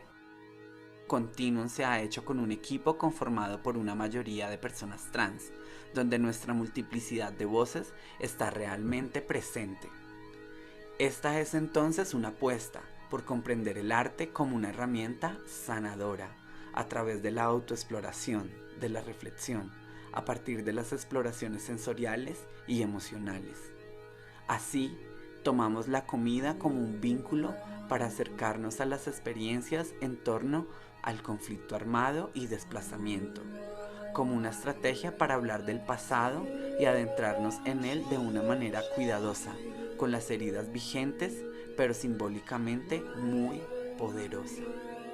Utilizamos diferentes prácticas artísticas como el video, la escritura, el performance, la moda, la fotografía y la escultura, para dar vida a una plataforma que nos permita a nosotras mismas contar nuestras historias. So Tomás, tell us more about the main concept around this new stage of Continuum. Hello, everybody. Yes, in the new Continuum VR experience is focusing on the concept of body territory, taken up from our indigenous feminist communities. And it teaches us that the body didn't end in the limits of of the skin. The body and the territory mixed them together and became something unique. So what you do to the territory, do you yourself in your body. So that is what the big concept that we wanted to achieve. Also mixing it with food, so that gives us to the next concept that we are talking about, that is monstrosity. Monstrosity is to be a trans people and to be a trans person and sex worker. For some person, it's also considered like a monster, but we think to be a monster nowadays.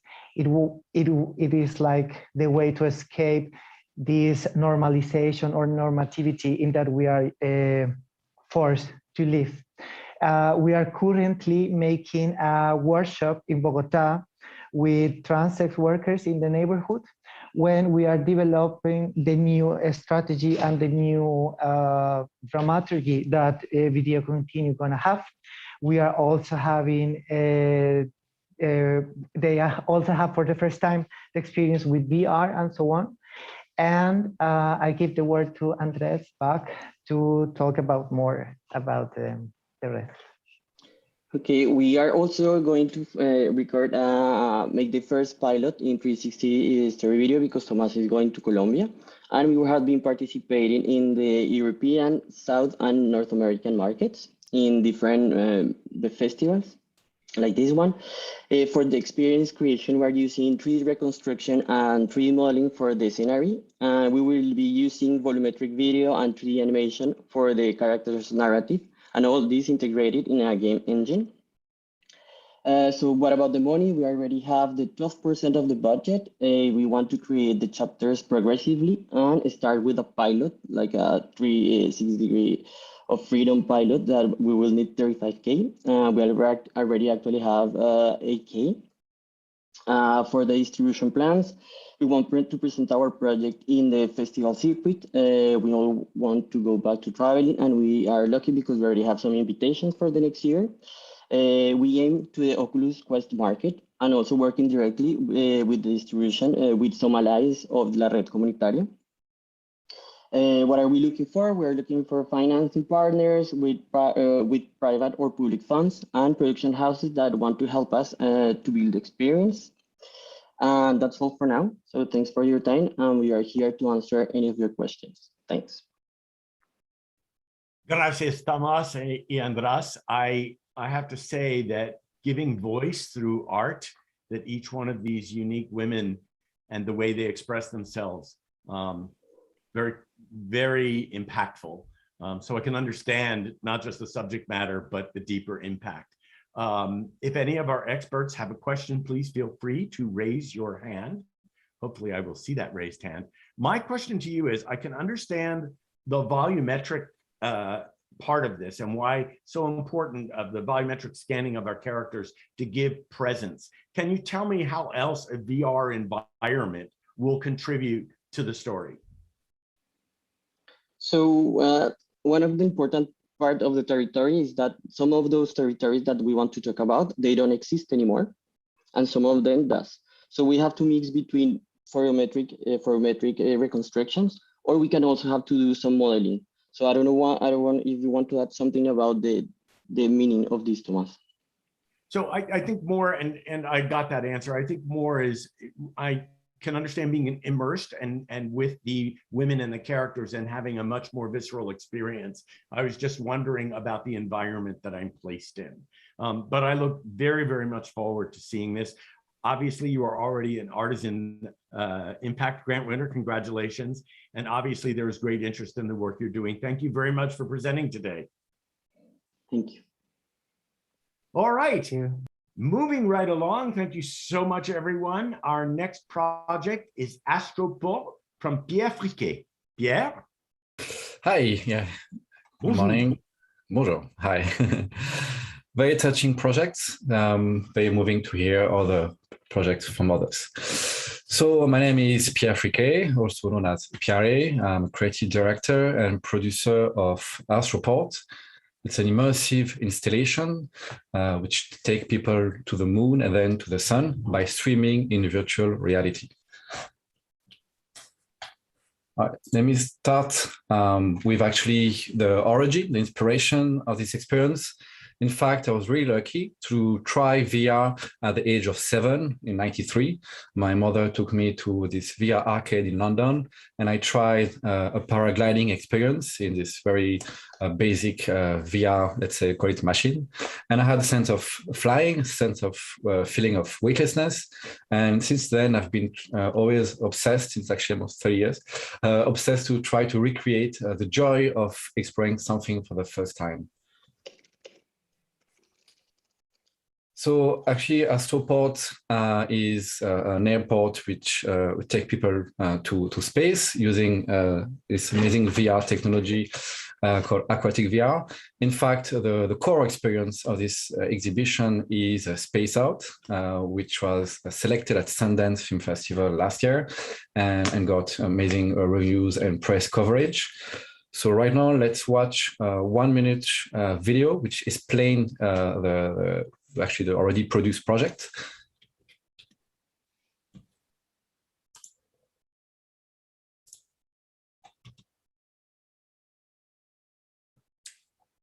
All right, I don't think you can hear the sound. All right, sure. All right, I'm sorry about that. I'm going to reshare the screen. Oh. And here we go, should go. I'm sorry about that.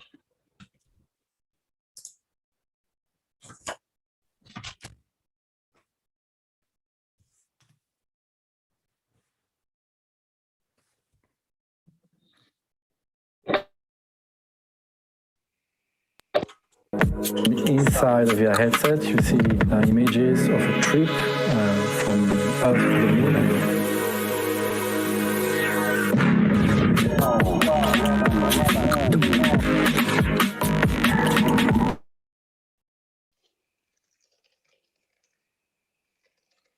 Pierre?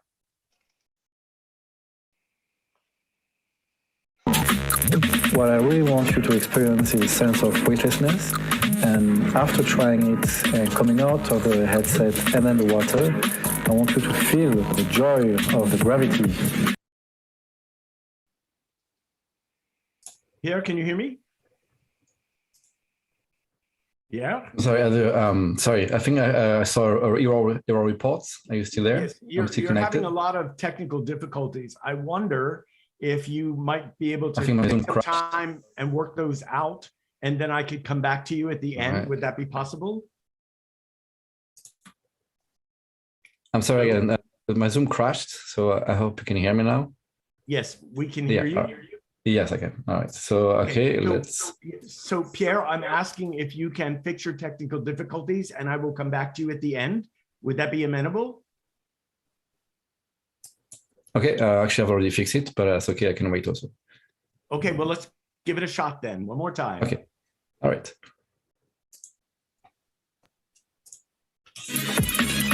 My name is Pierre. I'm the writer-director of Spaced Out, and I hope you can try it and enjoy it. It's a fantastic experience, a unique project, because I feel that aquatic VR is the ultimate poetic machine. All right, let's get back to the presentation. So as you saw, the main piece has been already produced. And in fact, the ambition of this project, what I'm presenting you right now, is an installation. It's a location-based experience where going to be different content. Well, let me explain also that the experience of VR in water is actually a double immersion. In fact, it doesn't give motion sickness. The installation is going to be at the same time ambitious and flexible according to the locations that we aim. And then the goal, in fact, is to create an airport which is going to take people to different rooms. And then the main core of the experience is the pool as the center of it. And then every logistical step is going to be immersive. So the scenography, costumes, even food, are going to be according to the theme of space and imagination. So this is a visitor's path. They're going to be an onboarding experience, as I mentioned, different content, documentary projection around space program, and at the same time as screening of Georges Méliès, the silent movie director who made A Silent to the Moon. And then the pool is going to take people to the moon, at the same time to the sun.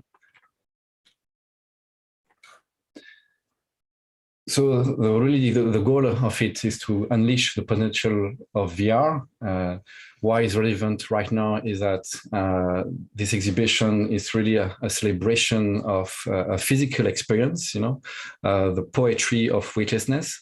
There's an amazing feeling actually of float in water while breathing and while actually being in a VR headset. After so much homestay the past year and a half, I think the audience is kind of craving for a kind of overwhelming, sensational experience. So as you can see the pictures, there are many ways also to showcase and create such installation. So you can have a container turned into a pool. The capacity that we aim is to have 10 VR headsets, which is translating to 50 visitors per hour, 400 per day, and then roughly 12,000 per month. Of course, it's a maximum capacity. And then in terms of financing, actually the content is already produced, but then we need to raise money for the installation itself. So we aim at sponsorship, public grant, revenue sharing, and of course also NFT of the assets. So we are this amazing team of creative people. So as I mentioned, I'm Pierre. I've already made different VR experiences, which won also the best immersion prize at Festival of Nouveau Cinema. And then also we have the amazing Sutu, our art director, was created different metaverse VR experiences for John Legend The Weeknd, and also has sold a lot of NFT. So in terms of our needs, we need a distributor, a sales agent. We're going to be the link between us and different exhibitors, places, or directly exhibitors who are going to, embark on such a journey. We have, different forms, different versions of this installation, a light one and also a premium one.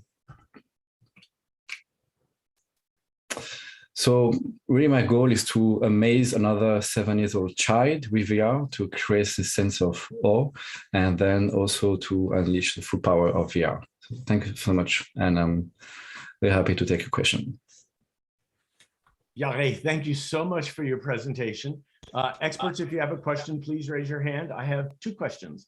Yes, I have one. Oh, my first question to you. Okay, we've got a lot of questions. So I'm gonna shelve my first question and my second question and see if either of these questions are the questions that I would ask. Let's go with Miriam first. Welcome, Miriam. Hi, thank you. Salut, Pierre. Salut. Thanks for the presentation. It's not clear to me what type of location you're you're looking for. That was not clear. I mean, I've heard, of course, I've heard about the piece. Unfortunately, I haven't tried it, but I've seen people coming out of the swimming pool, and I regret not have done it in Sundance in 2020. But yeah, for this next step, it's really not clear to me what type of location or spaces will be able to host it. Okay, Pierre, can you answer that? Of course, yes. So the idea is really to have a pool. So there are many ways to create it. Either we can, in fact, fabricate it. So in fact, I've got sponsors that can help with us, especially in North America. We can create, in fact, a pool in an indoor location. So in fact, we need a space, we need a warehouse, approximately 200 meters square, so 600 feet square. And then, inside it, this indoor pool, we can have actually built the whole experience that lead, to the water actually. And then everything is around it is immersive. or they can be also an existent pool in a place such as resort, 5-star hotel. And in fact, we even had an experience, an installation last month in Geneva, at the Geneva Lake. And so then it's more a pop-up version, a more temporary exhibition, around such a place where the scenography, the set design is more minimalistic and more flexible to the space. Did I answer the question? Paul Bouchout, question? Yes, question. Hi, Pierre, technical question. Is the technology allow you to organize, to do like a synchronized screening, to do like a VR cinema like that? You can have like only one host for 15 people or 10 people, and it would be great in terms of a business model. Is it something possible with such technology? Yes, so I'm already actually have a partnership with two companies, one based in San Francisco called Ballast, who already helped me at the Sundance exhibition, but also a Russian startup who have actually created a 6DoF VR version of this headset. And then they actually installed or developed, such a local server to basically run different headsets at the same time in water. I have a comment. It doesn't look to me like there is anyone on your team who's experienced in building theme park entertainment or themed entertainment. And I think to a certain extent, working with flow, working with ticketing, and having a theme park, even if you're traveling, but having experienced theme park builders, theme park attraction builders would be a major advantage to your team. If I were to contribute to the financing, that would be something I would look for. All right. I'm sorry, do you have someone on your team experienced in that? Yes, and so our partner, Ballast. Sorry, I was making an assumption. All right, so yes, so the partner, Ballast, has, had 700,000 paid customers, since their creation, since 4 years. And in fact, they have a whole team to take care of this logistics in different parts of the world. Excellent. All right, thank you so much, Pierre. Our next project is Duo. Please welcome Director Takuro Ando. Hopefully I said that correctly, Takuro. Hello, yes, you did say that correctly. Thank you everyone for your time. My name is Yoshi. I'll be going through the presentation today. Thank you, Yoshi. Yes, Yoshi, yeah. Please go ahead. Thank you. So we are a VR AR production studio based in Tokyo, Japan. And our team members have strong experience in film and stage production. The past few years, we've been working on numerous AR and VR projects. Our team member, Takuro, is our main producer. He's focused on directing VR, AR, and hologram projects. Ippei, he has extensive experience as a producer and director in film and VR film. He has high accolades from many international film fests. And myself, Yoshi, is in charge of business development and hunting for the latest technology. And to give you a brief history about our team, we've pursued visual quality through experimentation with new technology and methods. And in our first VR film, The Black Golden Fish, we used Kandal's 6K camera. We fixed stitching errors as much as possible and conducted extensive color correction. And then we were able to increase the visual quality of VR movies to that of a normal 2D film. We were pretty proud of that. And then in our next VR film, The Frame, we used extensive computer graphics to improve the expressivity of our work.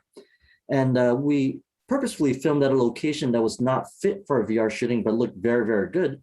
And we fixed all the issues through ambience and computer graphics. And we also use ambisonic sound to improve the realism of the film. In our third film, The World Beyond, we use photogrammetry and specifically composed music to create an artistic and magical film. So that's a brief history. And for the next film that we're pitching today, it's called The Duel at High Noon. And we will continue to use photogrammetry and virtual environment development. We will also use volumetric capture to create a 6-degree freedom of depth film. So when you think of a duel between two samurais, what kind of scene do you imagine? I believe most people will think of a typical samurai movie where samurais wield their sword at each other until one of them hits the ground. However, a real duel is actually very, very different. Japanese swords are known to be the sharpest in the world. However, the sword loses its sharpness as the blades come in contact. And then blunt swords will lead the samurai having to thrust and slice the flesh or to strike and shatter bones. So the way you fight really changes depending on the condition of your sword. So naturally, the samurai will try to slice through the meat and bones while the sword is at its sharpest state. This is known as iai-giri, which is the art of a single attack bringing sure death. However, iai-giri is very difficult. Breathing pace, distance with the enemy, timing of attack, and many other factors come into play. Iai-giri is the art of finding a perfect timing where all factors play to your favor. In a duel between samurais, they will spend a long time observing the opponent to find the perfect split-second timing and to not create an opening for the opponent to attack. This duel can actually continue for hours. So I believe many people imagine a samurai scene cutting each other for maybe a minute or two. Actually, this continues for hours. And the one to lose focus and energy is the one to lose. And in the end, it comes down to fight against your will and spirit. And the biggest deciding factor is whether you're prepared to throw away your life.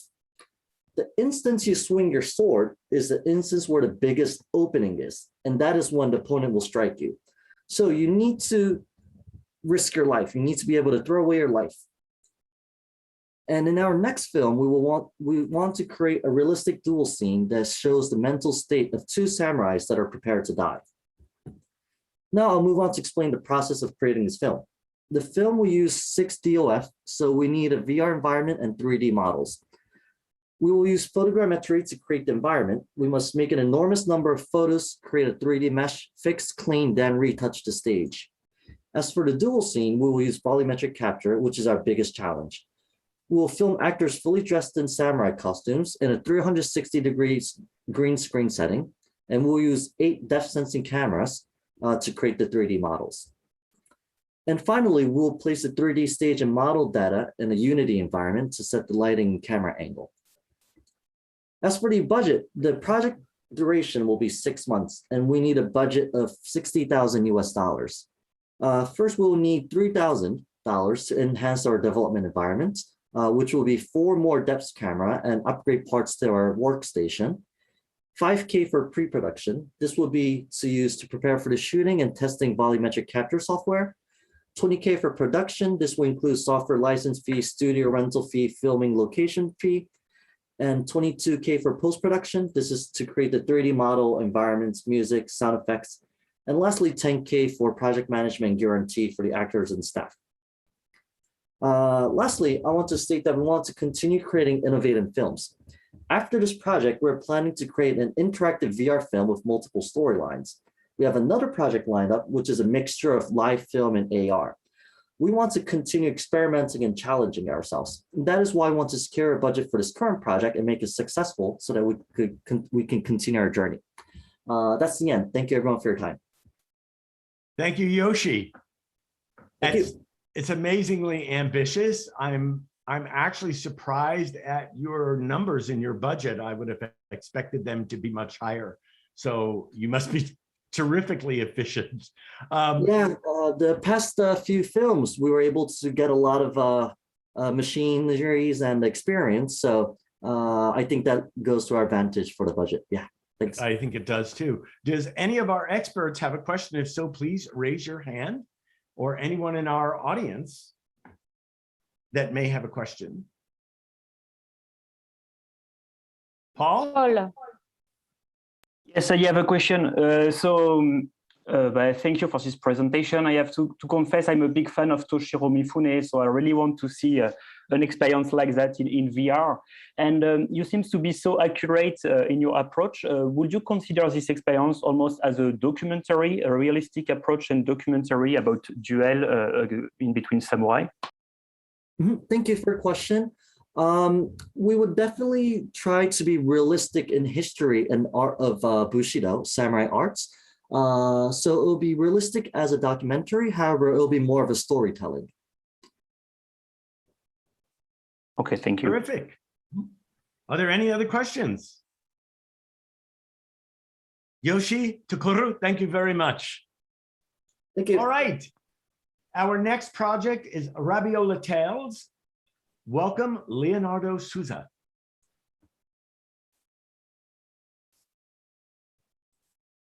Leonardo, there we go.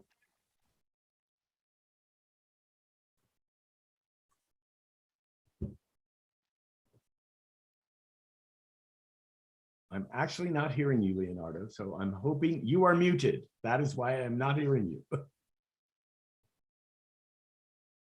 Okay, hi. Hi, everyone. Thank you for having me. You are welcome. Please proceed. Yeah, sure. So this is Rabiola Tales.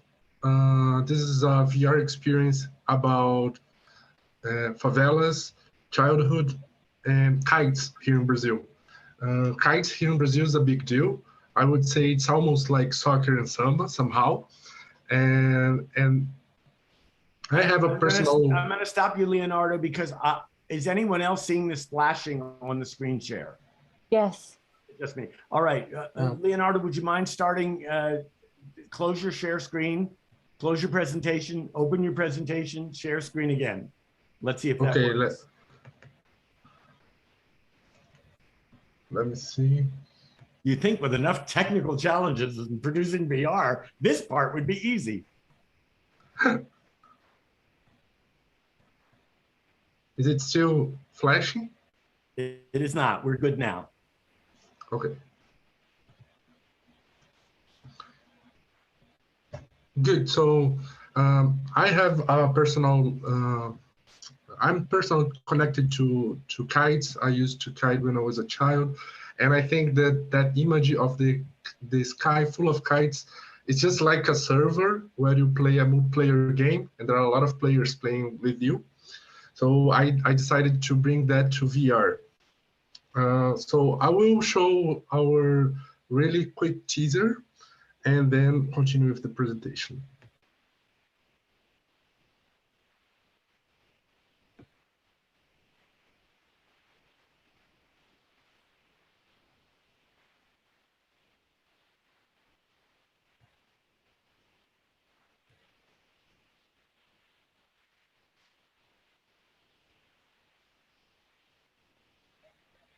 No, I don't have sound in that, it's just the image. So the story begins with the so the story begins in a kite shop in the northern part of Rio. There you're gonna meet Paulo. He is the owner of the kite shop, and he's gonna tell you the stories about how he fell in love with kites. After this conversation, Paulo invites you to fly a kite in the rooftop of his shop. So we're gonna be in the rooftop in the middle of the favela with a beautiful sunset, and you're gonna actually fly your kite with the controls of VR. And he will teach you which controls make the flight kite up and down in the sky. This is also a way of bringing favelas in a different view. Usually mainstream media brings favelas to talk about violence, drug trafficking, and poverty. And I think there's much more than that. And Rabiola is trying to bring that. So these are some shots of the kites we already developed. This is the outside of the kite store. Inside is the view of the rooftop. My team is basically composed for major Black people here in Brazil. That's not very usual in the most productions that are made here, but this is something that I really like to push.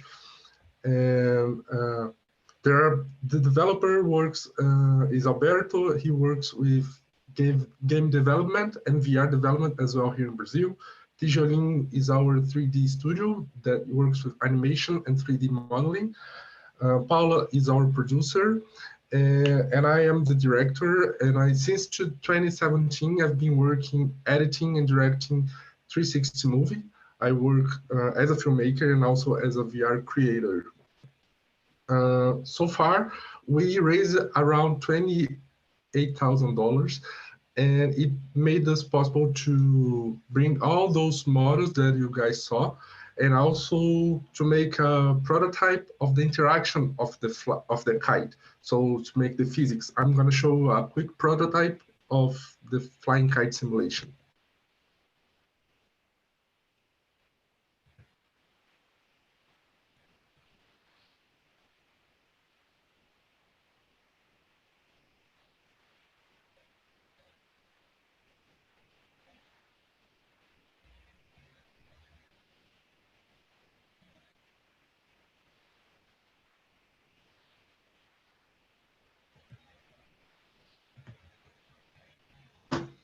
So our total budget is $150,000. As I told you, we already raised about $28,000. We're still seeking for money to make the character design, all the animations, and polish this integration with the physics and all the assets, as well as make the sound designing, dubbing, and yeah, and pretty much finishing the experience. We aim to bring this experience to museums and public events in Brazil, because I believe that even though VR is not completely accessible here, I want to bring as much audience as possible to experience Rabiola Tales.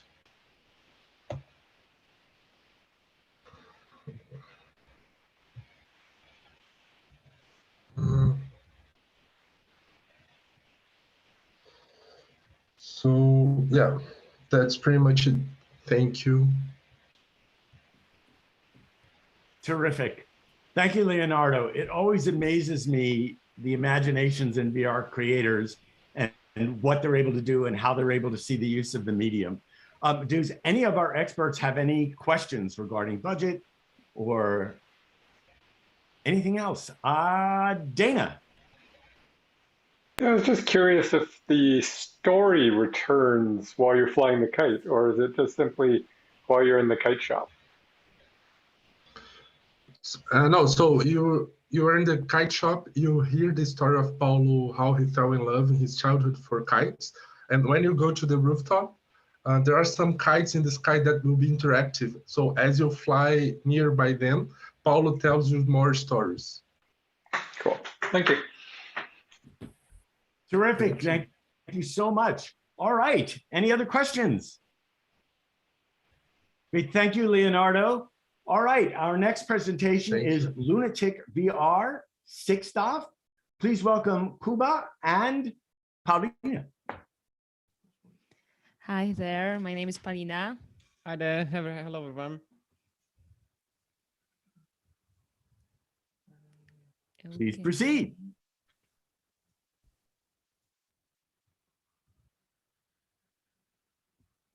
Okay, so I'm director of Lunatic Project, which was part of my master's at the Academy of Fine Arts in Warsaw in cooperation with sound designer Kuba Nitz and Andrzej Zakov, who supervised technicalities.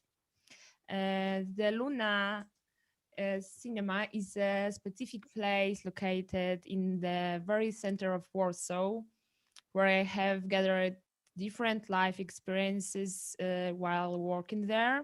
Like I was able to collect some stories, some dreams, sounds, and fears. And Lunatic is my subjective record of the Luna cinema space.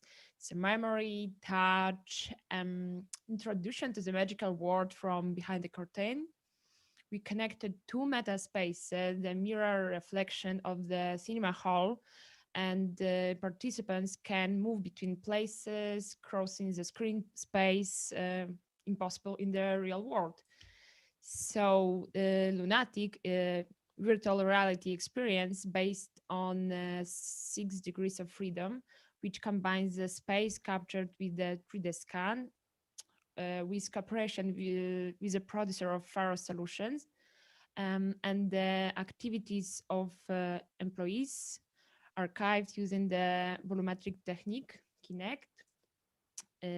So I would like to convey my subjective sentiments towards this place.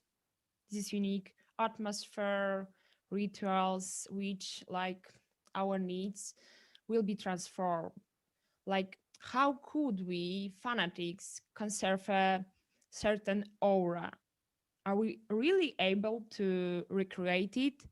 And will the air jar from, for example, this space, Luna Cinema, help with this? The viewer wakes up inside Luna space. The sound system guides and directs the viewer what areas to explore. The material and texture of the cinema's bodies refer to velvet, the material from which the curtains and the other elements of the cinema are made. Entering the cinema hall, the viewer can move towards the screen, discovering maybe that he's not alone. And after that, he can take the challenge and go through the screen, reaching the other side of the cinema, which he has to overcome a terrifying labyrinth made of shelves. And unfortunately, it is not a Disney fantasy, but a reference to a part of the history of another cult cinema, which currently houses the largest product store. And at this moment, such large located spaces are becoming an attraction for developers. So leaving this room, he finds himself in the car space filled with characters scanning invisible and endless objects. And at this moment, we need money to prepare the project for distribution. So we need it for optimization, audio, text narration, training introduction, and graphic design introduction.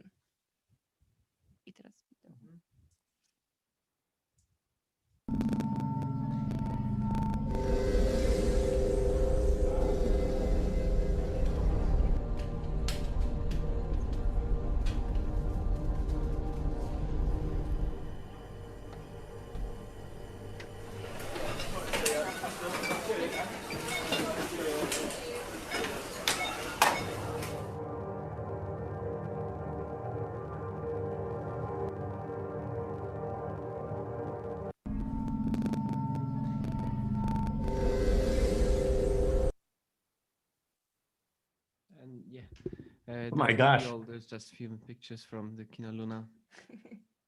I didn't hear that. One more time. Jonathan? Yeah, I was just saying that we could go for QA now. That will be all from us. Okay, terrific. Would you mind going back to your budget page for me, please? So that people can see what you're asking for? There you go. Okay, great. Terrific, thank you. Again, I mean, I love this process. You see so many interesting things. I got distracted for a while. I was waiting for more. Do any of our experts have questions? Dana, I see your hand is up. Do you have a question? Your hand is up from the last time. Sorry, leftover. I'm sorry, what? Leftover. All right, is there anyone that has any sort of questions? This is exceedingly ambitious, of course. Thank you so much for the presentation. All right, if there are no more questions, by the way, again, if you'd like to support this project and the VIFF Immersed Grant, you can go to artisan.fund. Also, you can see the trailers. If you missed it, you can see the trailers for any of these projects in the Museum of Other Realities by using Steam and a Steam connected headset. All righty, let me scroll back up. Our next and final presentation is Astropark VR. Welcome, Juan Manuel Codo. Thank you, Brian. Thank you so much. I'm going to share my screen.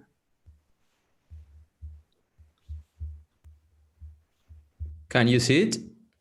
Yes. All right, great.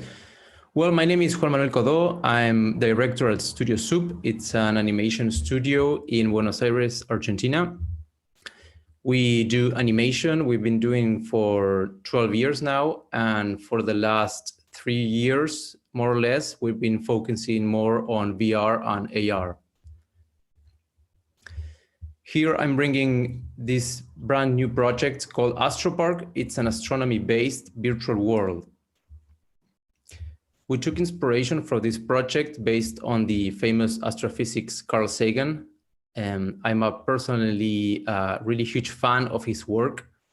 And I was always really amazed by how he could explain really complex themes about scientific themes, astronomy, in an easy way for ordinary people to understand it, such as myself. So thanks to him, I'm a really huge fan of astronomy. We saw that astronomy in VR has been approached in a very technical way and realistic way. And we saw that there was a lot of room for making that from a different approach with nicer graphics, with a friendly environment, and also to learn like the biggest concepts of science and not getting into very detailed stuff that most people maybe get bored.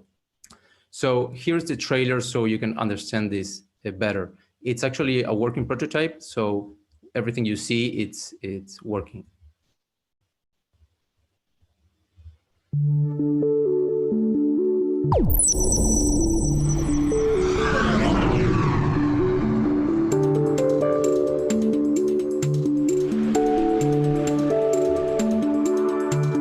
Welcome to Astro Park. Step inside and discover a whole new world. Here, you can learn where each planet and star is located in our solar system. Visit Mars, the red planet.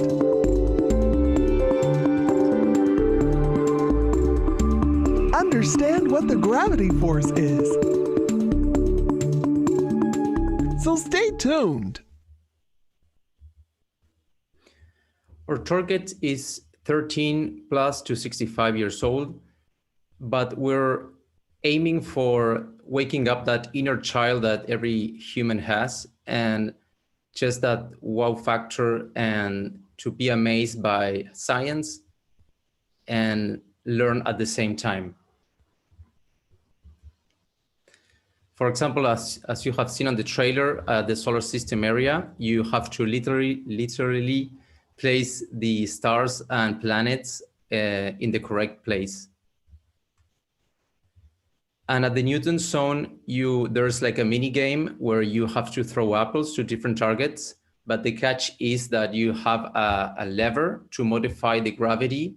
So in that way, you understand that gravity affects objects, and in that way, you have to play around to throw to the furthest targets and try to hit them.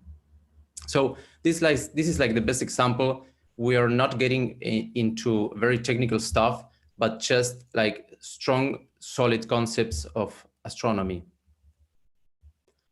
At the observatory, you're going to see different interactive shows. So here's what we have. We have a really huge park already built up. It has one interactive zone, which it's what you have seen, it's the solar system. But we want to expand this park into more or less 15 to 20 interactive zones, and also to implement the multiplayer component that we think that's going to be really fun to implement. So for that, we need $95,000. To create this prototype, we have teamed up with another local studio here from Argentina. It's called 3D Team, and they are especially good at these mini games and VR, and especially in Unity. And of course, our studio that it's special in creating environment, assets, and all the aesthetics of this experience. The idea is to launch the experience for free, but having different missions and different zones by unlocking and having a cost for that.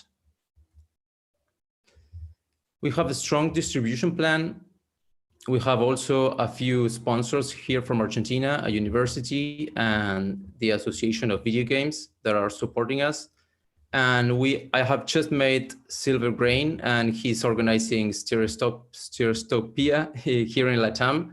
And he was kind enough to be in touch, and I'm going to share our prototype to be live in Chile. Our studio background, it's originally from CG animation, but when we saw VR, we were really in love with that. So we created The Last Dream. It's a short film. It's 360. And for that project, we were called by an agency called Jam3. It's a Toronto-based agency. And they could call us to do Homestay VR. We were doing a lot of little projects, but this was a really big one. And it was an amazing project to work at. We learned a lot. The developers were from Canada, but we did all the environments, the design, and the assets. So we learned a lot, and this experience was something that marked us. Our team is a daily based team at the studio, but as I said, we have teamed up with a lot of developers from 3D team. And we also have a producer from Canada who's helping us throughout our vision. So thank you very much. You can follow the updates on Twitter, and I'm open to any questions that you might have. Juan Manuel, can you go back to your budget slide, your ask slide? Sure. So that our audience can know what you're asking for. And any of our experts who may have a question, there we go. Any of our experts may have a question. Danielle Giraud, vas-y. Yes, hello.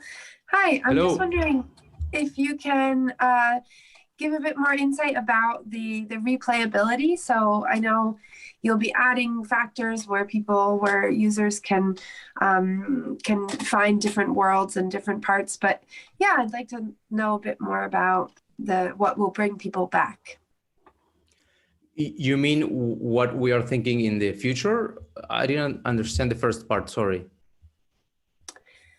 So the replayability of the experience. So if they play it once, how long do they play it for, and what will bring them back?